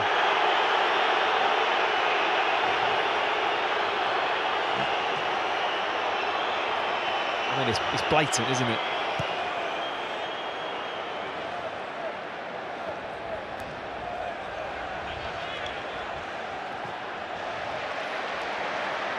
Well, had that gone in for 3-3, we'd be scanning our own personal memories of FA Cup games. Done anything to match this. I mean, I'd written it off, Martin. It was 3-0. It was over, wasn't it? It was. I mean, it was a strike worthy of an equaliser. That's for sure. Of course, it was 3-3 when Mark Robins came on as sub in the FA Cup final against Crystal Palace here in 1990. It went to a replay in which he didn't feature, but was a substitute, not used. And they won 1-0. That 3-3 in Mark Robins' life might have happened when he was not on Manchester United's side as today. I mean, 2 goals after 90 minutes in the previous round. Yeah. They've got form for it. Yeah. Previous. Yeah. Recent previous.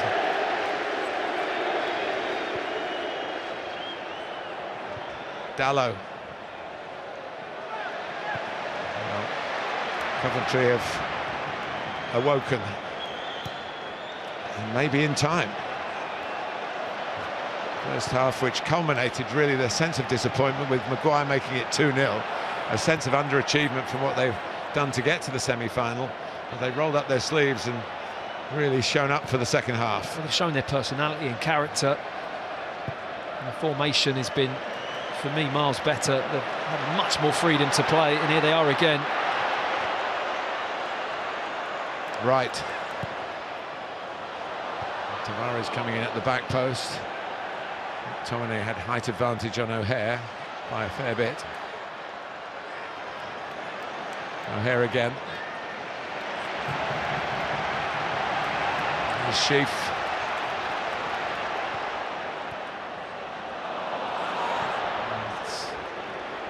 Scraped away rather by Manchester United. They're suddenly looking somewhat weary and somewhat perplexed. How's it gone wrong? But they still lead. De Silva's looking bright on this left-hand side as well. Looking comfortable going forward with the ball. O'Hare. Pop it in. Well, what have they got on the counter-attack? Højlund hasn't seen so much of the ball. Fernandes going on. Rashford can take over. Fernandes again. There's an overload at the back post. Højlund. He wanted far too long. Has he not hit it? Imagine how he'll feel if this leads to something here. Onana decides to just give it back. His opposing number to Coventry. The full pirouette wasn't required. Didn't need it. Just hit it. You're that close. Middle of the goal. Just hit it.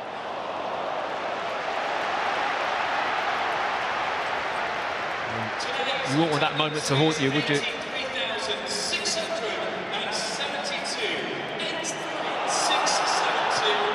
In goes right. Torp. It's deflected off Haji Wright, I think. Well, they are carving Manchester United up on the flanks at the moment. Ball into the box. I think it hits his own player on the floor there. Yeah, spins up in the air, but could it have been going in? Possibly. Yeah. But again, they're getting down the side so comfortably, and the weaknesses that we've spoken about of Manchester United in terms of the defensive partnership and not being that solid as a back four unit is now starting to really get exposed. It's been a poor finish to the game for them, hasn't it? Well, it's emphasised their, believe it or not, the lack of numbers. Because they've got 5 or 6 on the bench who they don't want to use. Well, maybe 4 or 5 now. Here's Maguire. Wan-Bissaka. Back to Onana.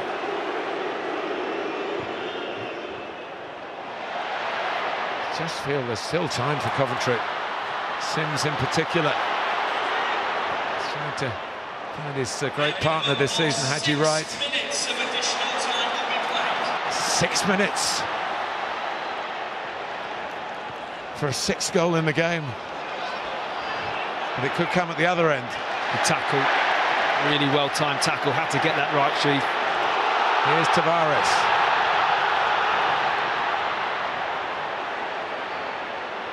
Still going. Sims was right, and he probably would have been offside, but Wright was in a better position. Yeah, just didn't make his run quick enough. Wasn't sharp enough. Wasn't bright enough to get across the face of Darlow. He's got to really gamble, not be hesitant. You know, you've not got time for that. Just get across the face of the defender. If the ball comes in, you're there. I think Rashford maybe just making the most of this. It's a really well-timed tackle, and then Sheaf gets up and plays a brilliant forward pass, but I think Rashford knows that breaking the game up a little bit here might be the sensible thing to do. There's that opportunity again on the flanks, in behind Wan-Bissaka. This is the movement. It's too slow for Wright to get across. He's in that danger area, is where he needs to be. Yeah, he was thinking of the space. He needed to be in front of the defender. Exactly. Don't pull out in that space. Get across the front of it.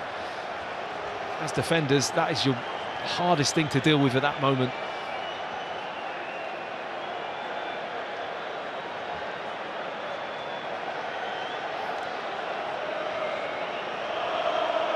Well, suddenly there's hope.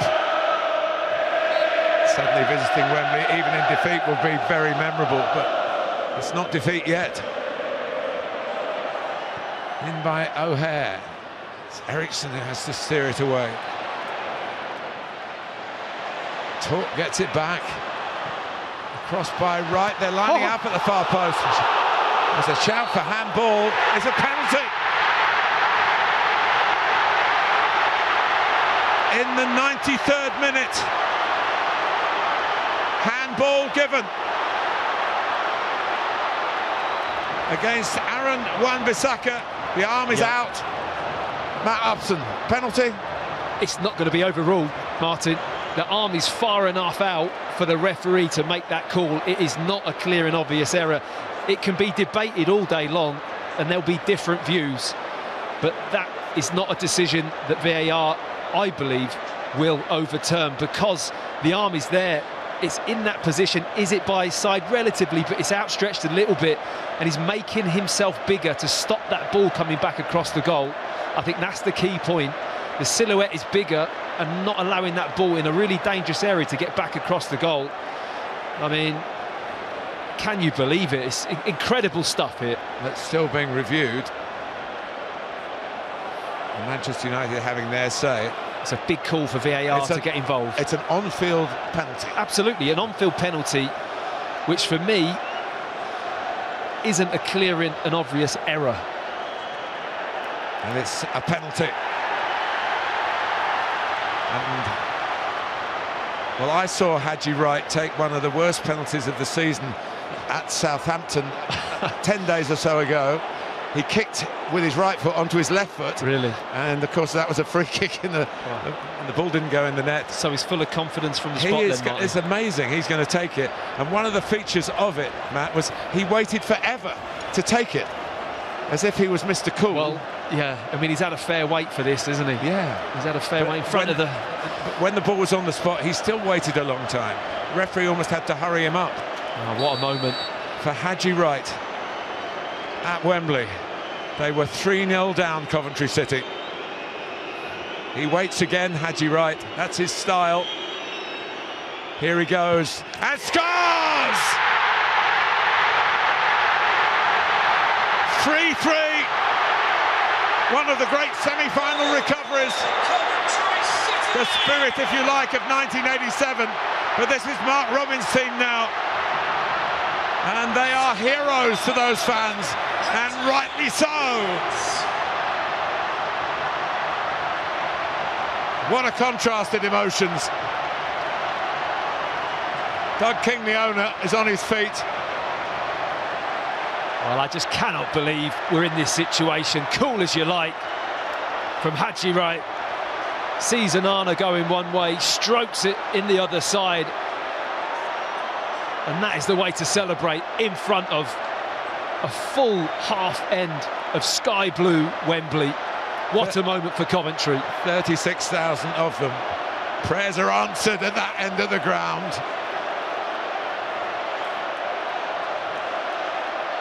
There is another point of view, of course. I think that is the keeper Houchin header end as well, actually, isn't it? Yes, if I remember rightly. Of the other stadium. Of the other stadium, yeah, sure. Yeah, but yeah. Well, leaving it late. When it's late, Coventry are great. I just cannot believe that Manchester United have thrown away a 3-goal lead. It's incredible, and it just shows you when Coventry turn up and have that freedom and confidence and don't care what's going to happen, you get a performance out of them. I mean, they've been brilliant in the last half an hour. Since the substitutions have come on, they've been superb. Here's Van Eyck, and Rashford has pulled up. Tavares, Sims. Oh, where's the supporting cast? Not quite there in time, and it's a free kick. And Fernandes is trying to buy a bit of time here. Wow. I mean, I haven't seen Man United this vulnerable when the ball's wide from crosses They in a look long out time. on their feet. They just look gone. It is the ball's in that wide area. It's get your head up and pick out who you want in the box. I mean, we spoke about the 2 goals in injury time. He's done. Looked like a hamstring when he pulled up. Maybe a calf.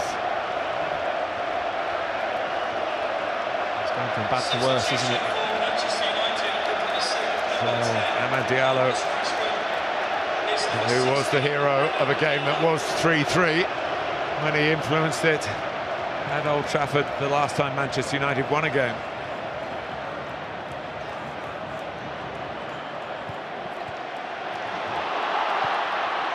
Here's Sims. Onana had to get there and did. Oh, added time before extra time at Wembley. McTominay. Suddenly, the odds seem stacked in Coventry's favour. Yeah. Well, they look the team that's going to go on to win it, don't they? At the moment, it's a complete shift. Well, in the second half, they've put in a shift, that's for sure.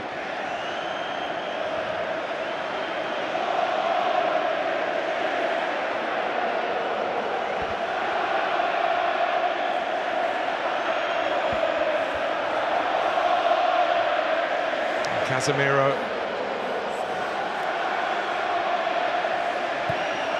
I mean, the rest of the United outfield subs have got about 3 appearances between them. And here is Diallo. Is he going to do it again? Bruno Fernandes. Well, it's parried out. And they certainly recognise the opportunity, Manchester United, with the numbers they got in the box. Yeah, I mean, Collins does well, actually, because Bruno Fernandes just wants to fire that ball as hard as he can. Pace on it was really immense, and he just gets a solid foot on it, spins the ball away. Here's Maguire. And Wan-Bissaka, who's given away a penalty and deflected in the goal before that. And surely that will be that before the final whistle goes for regulation time. Yeah, he steered it far enough away. Well, there's the hit. To fire that across the box. Højlund in perfect position just to tap that in if Collins doesn't get the touch on it. Well, he's done so much to help the club rise from the ashes. Owner, yes, but fan first. Yeah, he's buzzing, and rightly so.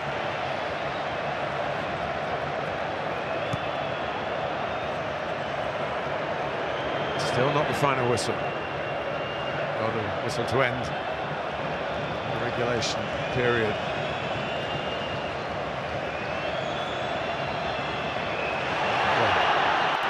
Pressure. And Evike. And now Diallo. And we do go to extra time. One of the most extraordinary second halves an FA Cup semi-final has seen here at the new Wembley. And Hadji Wright with the penalty.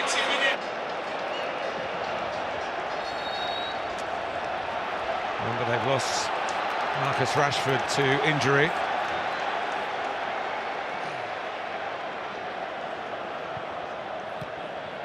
Here's Dalot. And Ahmad Diallo with a chance to perhaps show his paces again, strut his stuff on a big FA Cup stage.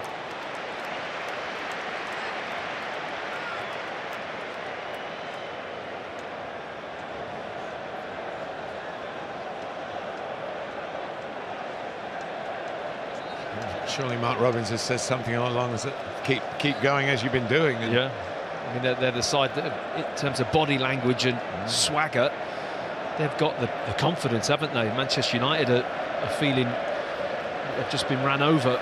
It is hard to come back from. And that momentum, I mean, the body language and facial expression is everything. You just cast your mind back to that pirouette, that swivel that Højlund had just before he could have tapped that away. Yeah. And you kind of think, well, I hope that doesn't come back to haunt you. Well, it certainly has. Here is Jay Da Silva.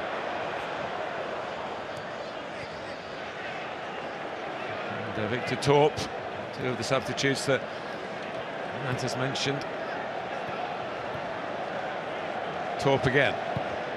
Out by Amad Diallo. Stabbed forward accurately by Casemiro to Højlund.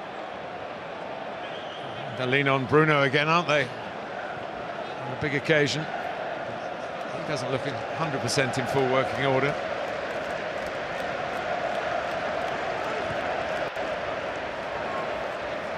Wan-Bissaka.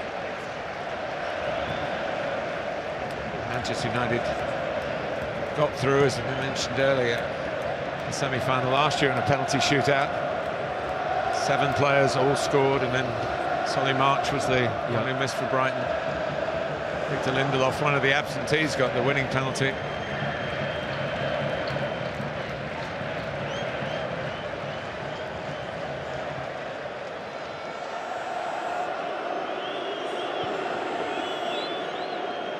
Maguire.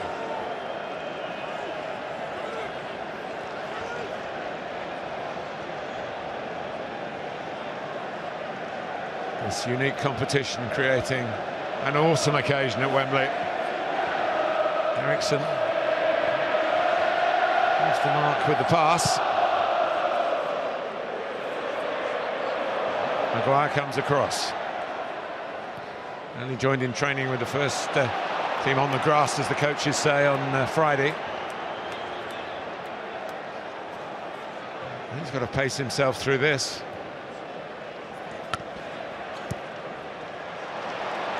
Here's Sheaf.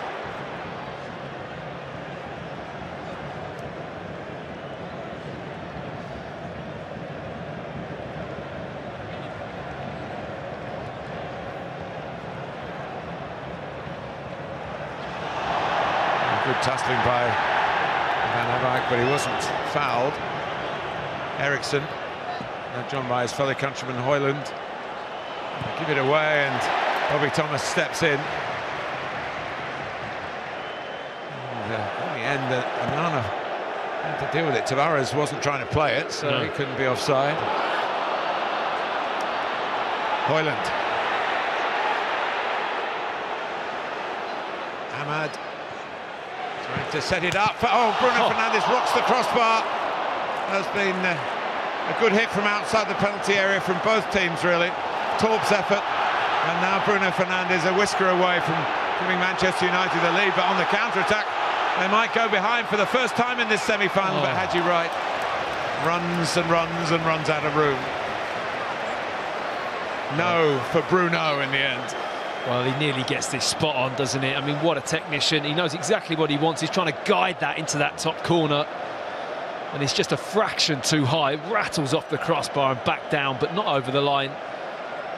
And then Casemiro, I mean, it looks like his legs are a little bit cooked at the moment, struggling to get back, and the pace of Darlow just helps him out, right overrunning the ball. But this is going to be an exciting extra time. It really is. Both teams are a little bit out on their feet, aren't they? Which leads for lots of interesting situations. That 3 Mark Robbins, when he played for Manchester United in the Cup final in 1990, did have a replay. Right, okay. And of course that's been the topic. Hasn't been final replays for a long time. Hasn't been a semi-final replay since the last century, that famous game involving Manchester United and Arsenal. Ryan Giggs' winner at Villa Park, that was a replay. That's the final one. And now of course the discussion is, are replays for the competition proper not going to count anymore? Well, that nearly counted to put them back into the lead, but it goes to penalties. If we haven't said that too often, I apologise, but stay with us, because whichever way it goes, it's going to be dramatic. They used to replay a final, didn't they? They did. Which is incredible when you think about it, isn't it? There weren't many of them, in truth. But, there were. Andy Linnigan, I remember, scoring Arsenal against Sheffield Wednesday. That was a replay final, wasn't it? It was. Bizarre watching a FA Cup final on a midweek. I think that was a midweek. Ricky Villa, the greatest cup final goal, they say, was a replay for Spurs against Man City.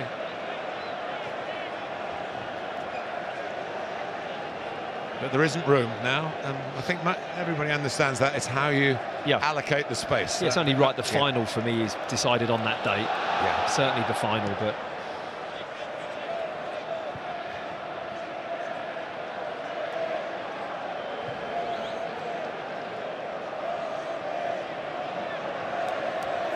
Casemiro at walking pace. He's not going to be the only one when we get to the 115-minute mark. That's over the top, and I think Thomas thought he was offside, Bruno Fernandes. Bobby Thomas just lost his bearing a little bit there. I think he was surprised by the type of ball. It was like kind of just chipped over the top. The flag didn't go up. No. The interesting thing about when you get fatigued, everyone associates it with physical fatigue and feeling tired in the legs, but the first thing that goes is your decision making. You get a little bit tired, a little bit lazy with your thought process and making those decisions, and awareness and checking your shoulder, and all these things just start to drop off. That's when the mistakes set in. Well, let's hope it doesn't apply to the commentators. We're full on at the moment. No, razor sharp.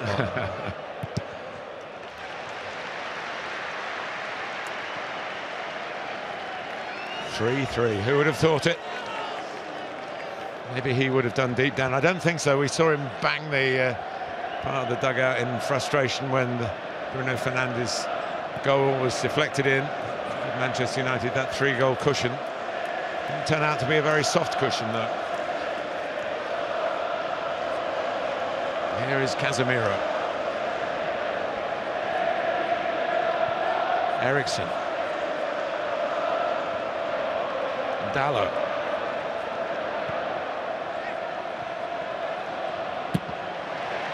Solidly met by Lewis Binks.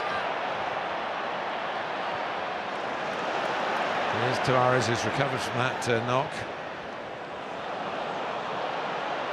Thomas, got to be careful. But he's lost out, and here's Ahmed Diallo, 3 against 3, and Manchester United pushing other players forward as well. They've held up the substitute. Here's another sub. Ericsson has a lash at it. It breaks Coventry's way. It's great defending from Binks there. Really good body shape, good position. Not allowing Diallo to get the wrong side of him and just ushering him out into that space.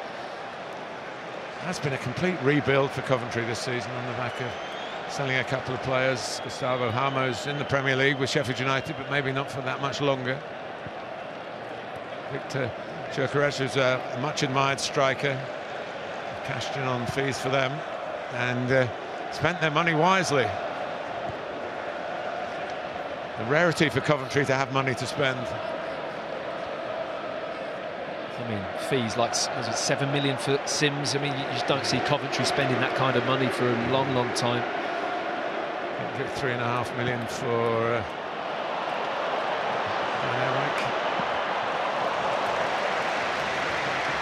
Oh, just pulling up there, Tavares. He doesn't look too happy. I know he's just had some treatment on the pitch. I don't know if we damaged his ankle in that challenge with Wan-Bissaka.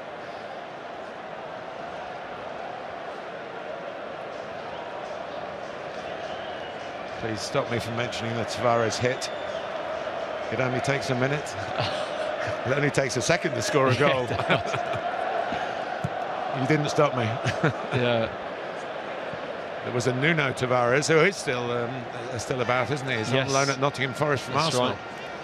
And it's been mentioned around his name.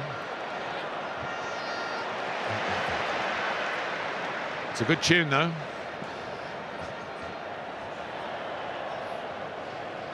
That's what my kids tell me, to call it a tune. It was a hit in my day.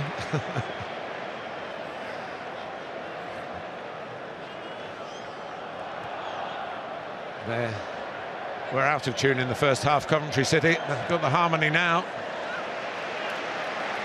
They've been a hit in the second half. They have.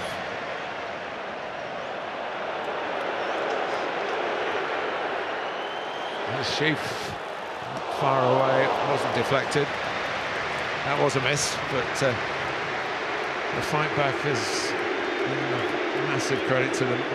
Could have gone off Hare's back. That would have been in keeping with what happened in the second half of regulation time. Yeah, Nana had it covered, but he's had a really good second half of the game, Sheaf. I mean, the two midfield players that started the game, Eccles and Sheaf, it was an incredibly difficult first half. They were all out of sync, not able to really get a hold of the ball or have much impact, but since they've gone to that back four, you're starting to see how well they can play in the middle of the park, and not only just with the ball, but certainly out of possession, be difficult to play against. Ben Sheaf got on the pitch once for Arsenal in a Europa League game against Red Star Belgrade. McTominay down on the floor, just sat on the floor there. He's not too comfortable at the moment. Already lost Marcus Rashford. It is time to call up the kids. They may have to. They're going to.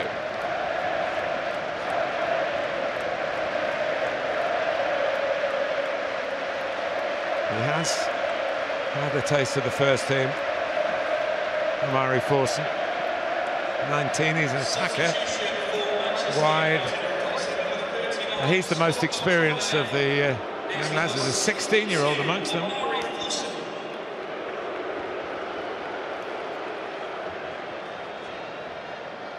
He's drifted over to this right-hand side in front of Darlow. And Anthony now reasonably on the left. comfortable in that position, I would think. Yeah, Anthony on the left-hand side.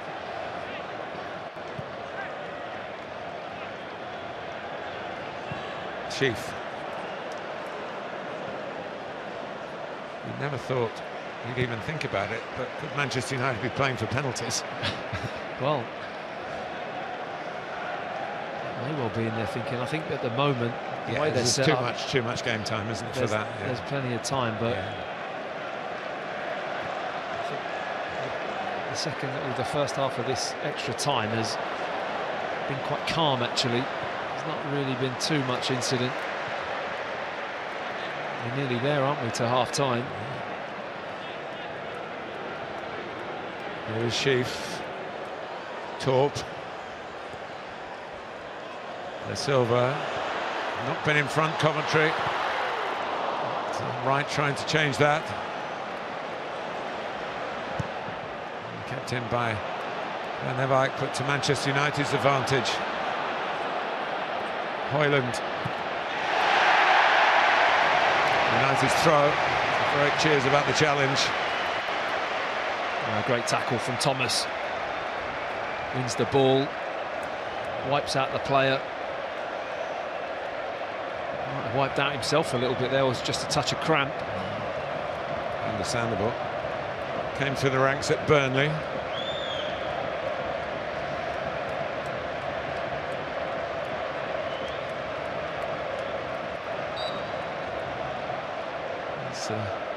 For many of his Coventry squad, it's the biggest game of their careers. And if Manchester United thought, well, it'll just be another semi-final, they forgot which competition it was in. But here's Bruno Fernandes, who's rattled the bar. Forson. Corner. Yeah. Was forced to save out of Collins. He wasn't too sure whether or not he was going to sneak inside that near post, and you're better off being safe than sorry. It's an awkward-looking shot, isn't it? A real bit of dip on it. It probably was going wide. It was, yeah. but I just don't think he wanted to take the chance. Well, Maguire, of course, seeming a long time ago, headed in a corner to make it 2-0. That was a real connect from Anthony. Forson. Foot high.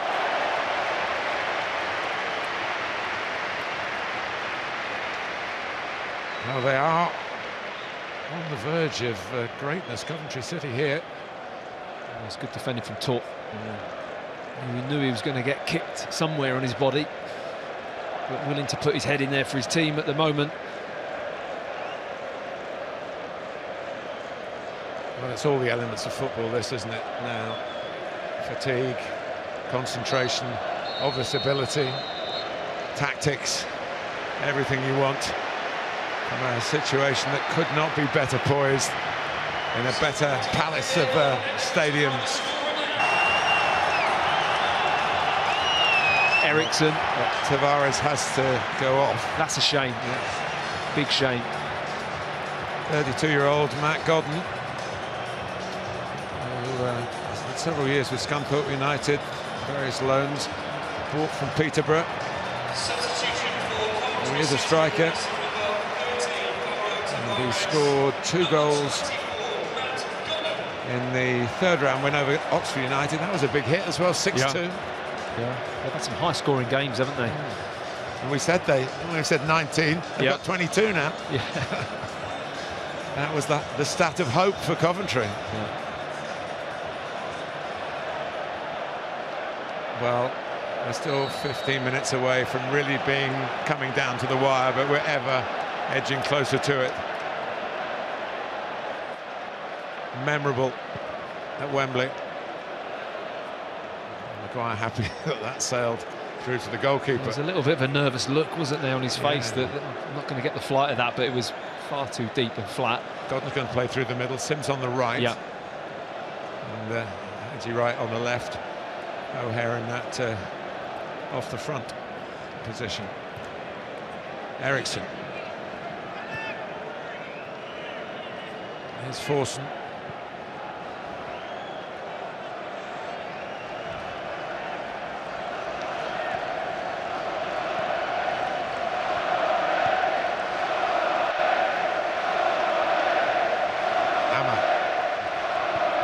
Go back.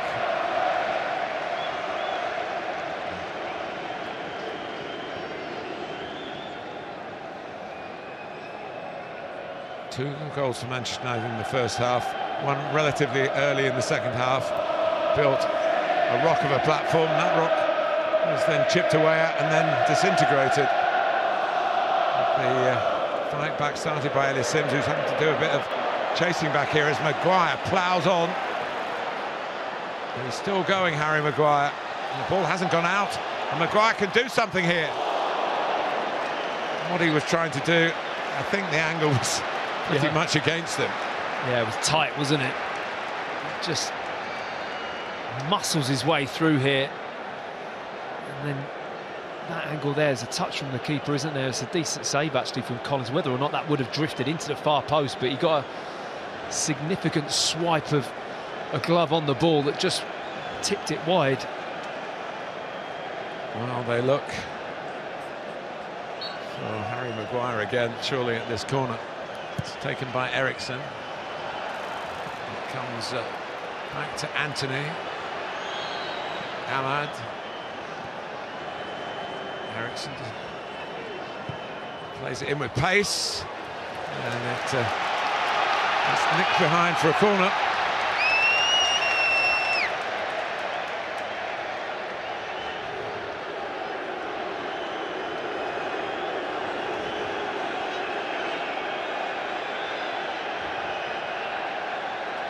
There's a lot of heavy breathing in the middle. Attackers, hands on hips, teapot situations. Now ready to try and find some elevation. O'Hare. He just booted one forward earlier in the game. This time he had the confidence to run with it. Yeah, skipped between 2 Manchester United players.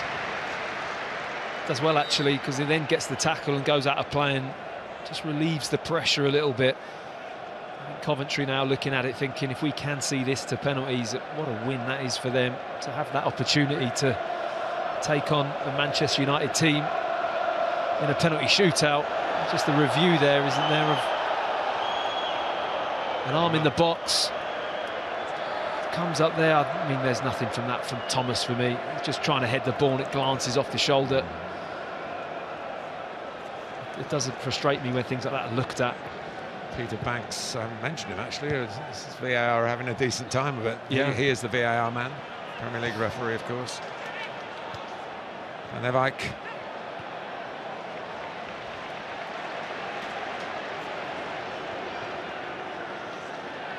It's so absorbing for everyone watching it. It's so tiring for everyone playing. The emotion of it all. William's been there from the start.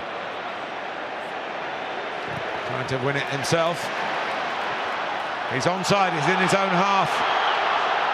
It's Godden. Sims is coming up with him, but Godden's a goal scorer. And he was looking to score a goal. Well, for me, he's got to try and face up Casemiro there. He takes the shot so early, Godden. I know he's just come on. Really good run, bending it in. From that half, he's in his half when the ball is played, you're right. But then here, for me, Casemiro, you've got to face him up and take him on, come inside. Tries to kind of clip the ball through, but Casemiro's always blocking that with his body.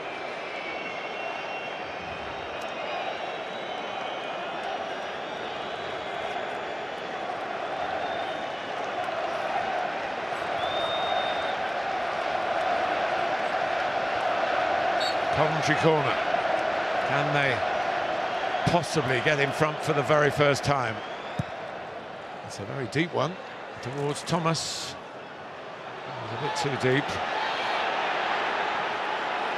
Dallo.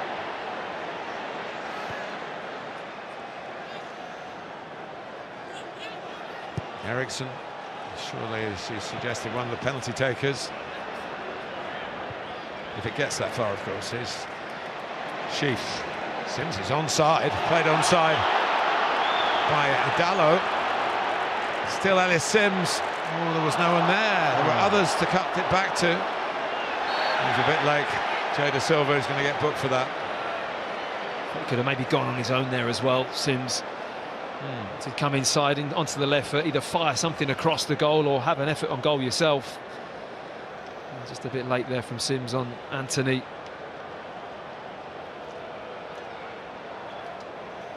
Jada Silva, shall I say, with the yellow card.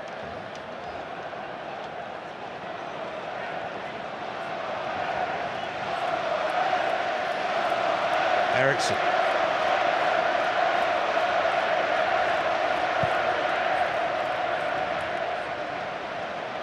Manchester United's turn to get players forward from Dallow's pass. Dallow again. Fernandez. It's a clever ball for Dallow. And back by Anthony. Kept by Anthony. Bruno Fernandez. Ooh, a haymaker of a challenge. And the ball was got. And play on, says referee Rob Jones.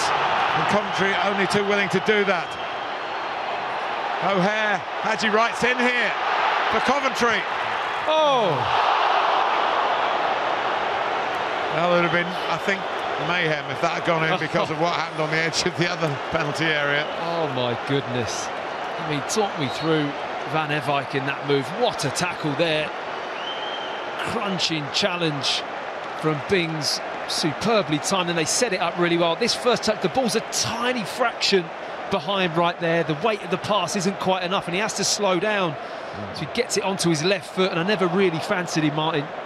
From that point, he just drags it across that far post, but lovely sweeping attack. The energy that Coventry shown there.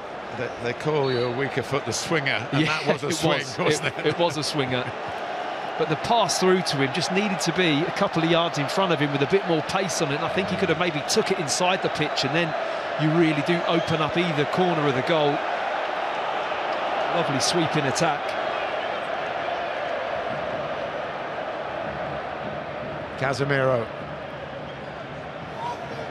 Anthony. Maguire.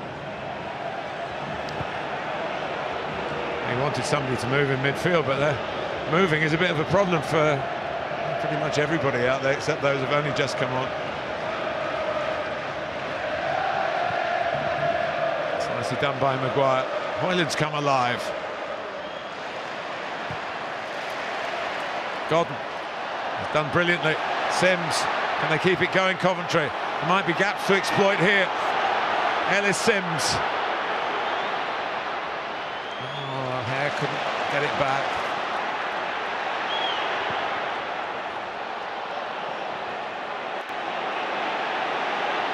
Anthony. A lot of players forward for United this time.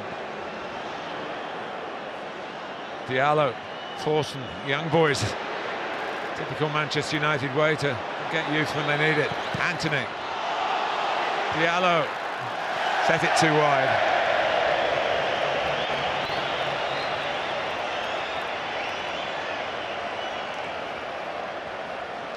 I mean, what more are we going to say about this game? It's really opened up in this second half, this one. Diallo never really looking like he's going to hit the target, but the game to in and fro in at the moment.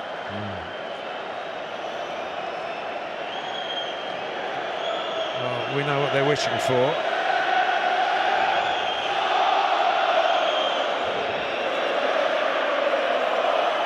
There's Midland's pride here against the might of Manchester.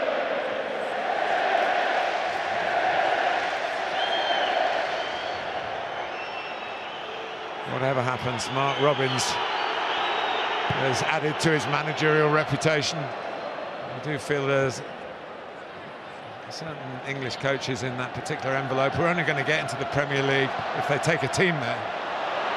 Here's Wright. Can Sims pivot here? He can! Oh! Flicked back by O'Hare into the side netting. Well, Bruno Fernandez, almost the same part of the goal. And Ellis Sims locates it. I mean, that's incredible.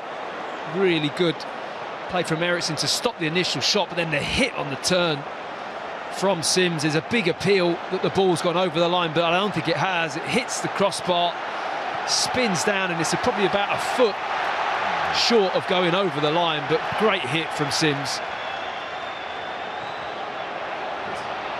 Here's Anthony. No one's thinking about penalties at the moment, unless Anthony can win one within extra time. Chance for handball. Forson!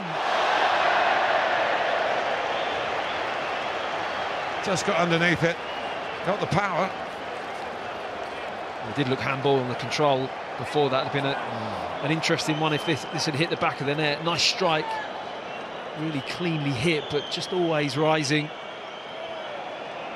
Let's have a look at that one, how close it is to going over the line. Maybe a slight touch from Onana, and the ball spins away off the crossbar. They're watching it from a long way away. Yeah, it looked over to them. Yeah. Well, he's lived up to the billing, hasn't he, Ellis Sims? Yes, he has.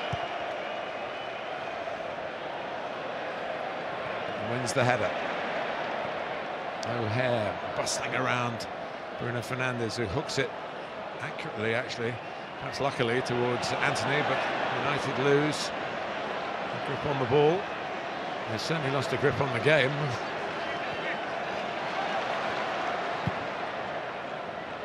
Sims. Here's Maguire. Is anyone out there going to make themselves a legend? It's a word that's overused, but if you get the winning goal in this game, it's legendary status for sure. Højlund.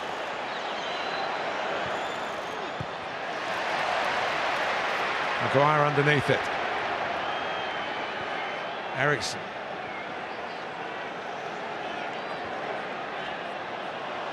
Nice movement from Amari Forson. He's still going. Bruno Fernandes doesn't want to try the shot. Diogo Dalot doesn't want to try the shot. In by Fernandes. Maguire's there. Sims is back defending, but it only drops for Eriksen. Still possibilities for Manchester United here. Still. Would have been a sensational decider. Anthony. And his left foot's capable, but very difficult on the swivel.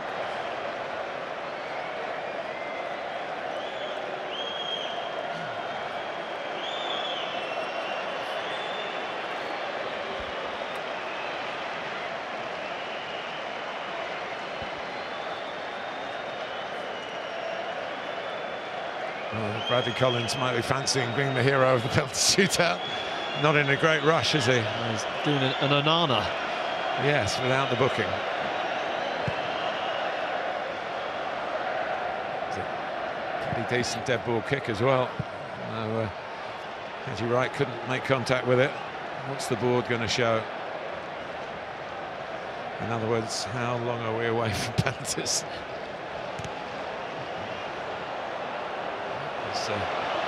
Crikey. Has it gone out? It hasn't.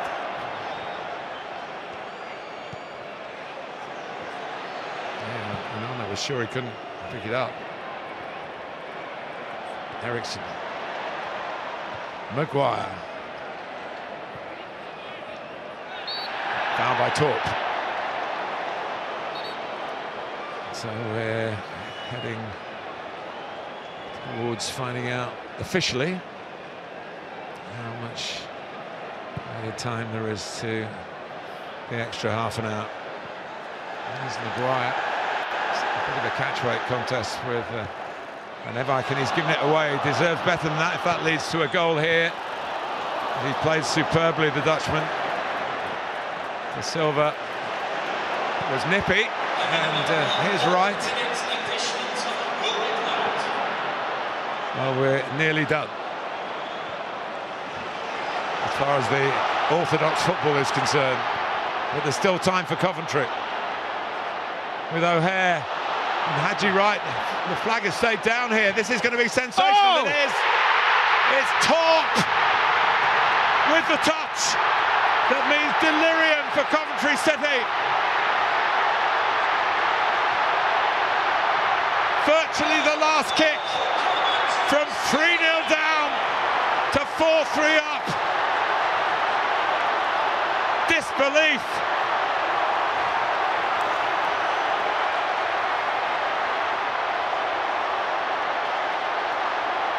They can't believe it. They're on the wrong end of it. Erik ten Hag's got to live with it.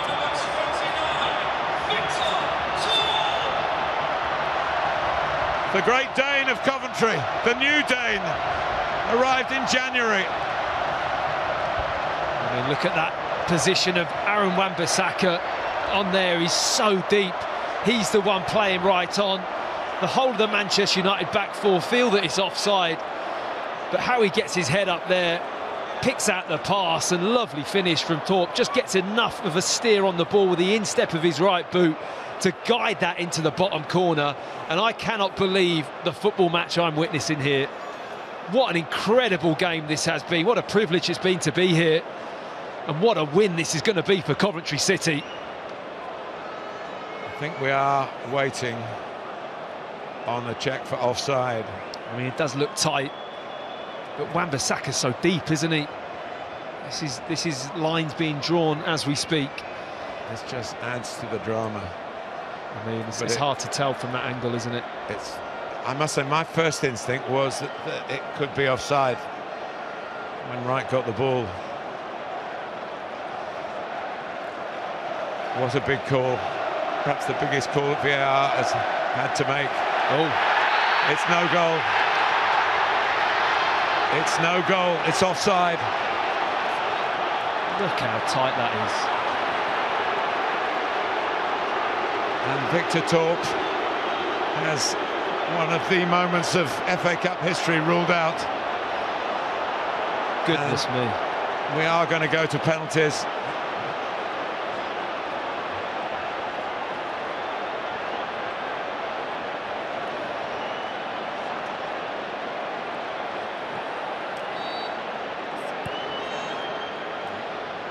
Well, there could be something else to happen here, because Manchester United have got a corner, and there could be a deciding goal at the other end of the pitch. How cruel would that be? I mean, can anything else happen in this game? It's been packed with action, hasn't it? Now they're holding their breath. They were punching the air only seconds earlier. United's corner. They've scored from one at this end of the stadium to get the lead. And it's smuggled away far enough, and we do go to penalties. Well, victory snatched from Coventry by the technology. Well, of all the emotions that are running through the players on your screens, I would say probably the calmest man is Casemiro. Doesn't look too stressed about it, does he? No.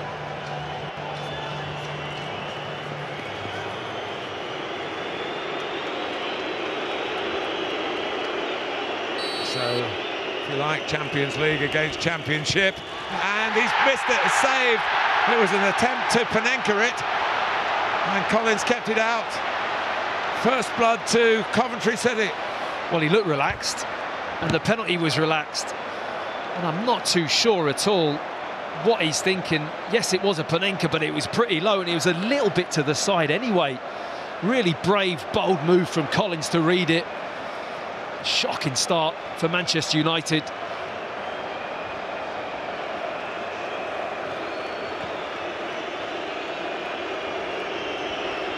So now Onana needs to try and read this penalty a bit better than the one that he was beaten by in the course of the game. Haji Wright, and that little shuffle to the left. Is he going to do the same thing again?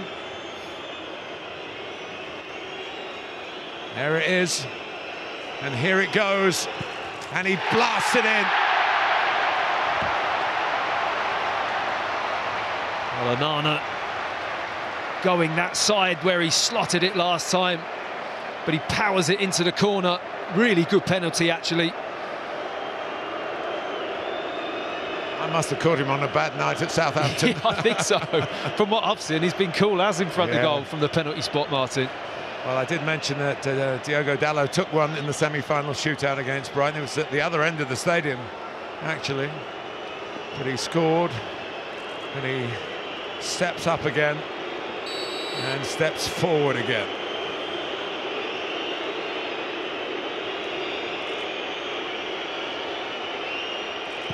And drives it in a bit like Haji Wright's technique, and they're on the board, Manchester United. Yeah, solid pen. No fuss, nothing fancy, nothing special. Step up to it, good run up and bury it in the corner, nice and low.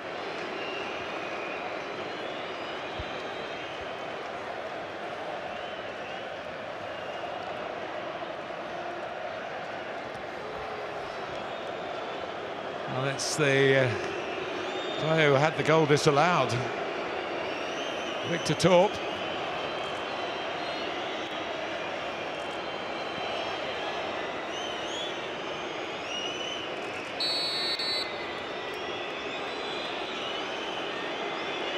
Is to put Coventry back in front. And he does pick that one out. Well, since coming on, he's been brilliant, Torp. He had an amazing hit in the second half on the volley, and this strike here is as clean as you like. Look at that for a penalty, wow. In the corner, nice and high, super strike. It's a much more experienced Dane who comes forward for Manchester United. Again, not a player unused to this kind of pressure, shall we say. Brad Collins plays the guessing game, tries to read the intention of Christian Eriksen, who does the job with the minimum of fuss, I must say. Yeah, Collins waiting again in the middle of the goal, almost thinking perhaps he's going to go straight. I'll just stay big and not really commit. But he would have had to commit to save that one. Lovely penalty in the corner. Up comes Callum O'Hare, who plays with bravado and makes the walk from the halfway line with an air of confidence. That's showing that is one thing. Delivering with it is another matter altogether. O'Hare for Coventry, and Onana saves it. So we're one failure apiece now. Athletic, the United goalkeeper. That's a great save. I'm not sure O'Hare does too much wrong. He just anticipates it. Onana, it's a decent height, but he really does get across early and quickly. Made the save look comfortable, but it was really sharp goalkeeping. Well, just a reminder that Manchester United have plenty of big guns still on the pitch. And Casemiro and Eriksen, Dalot, of course, as well, international player, and Bruno Fernandes now, who so rarely fails from the penalty spot and makes it look ridiculously easy. Well, that is how to stroke one home. Looking casual, but very, very accurate. Good power as well. Always looked comfortable to score, didn't he? He knows Bruno Fernandes in those situations is ice cold.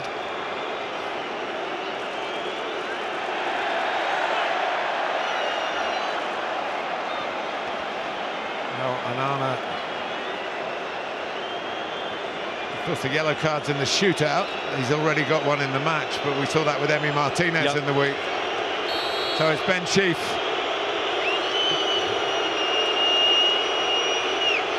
Oh, he's missed it. Sorry for him. A kick to win it. Wow, the pressure's just built on the last two penalties, and Sheaf doesn't get his upper body over the ball enough. Look of despair after the strike. He strikes it cleanly, but just leaning back a fraction, eases the ball over the crossbar. Well, this is going to go down well in Denmark, isn't it? Because Torp had the goal disallowed. Eriksen's taken a penalty, and now Højlund's going to take one. Torp, of course, scored his as well, but that looks in vain now. Rasmus Højlund to put Manchester United into the final now. I think Collins has got a yellow card as well.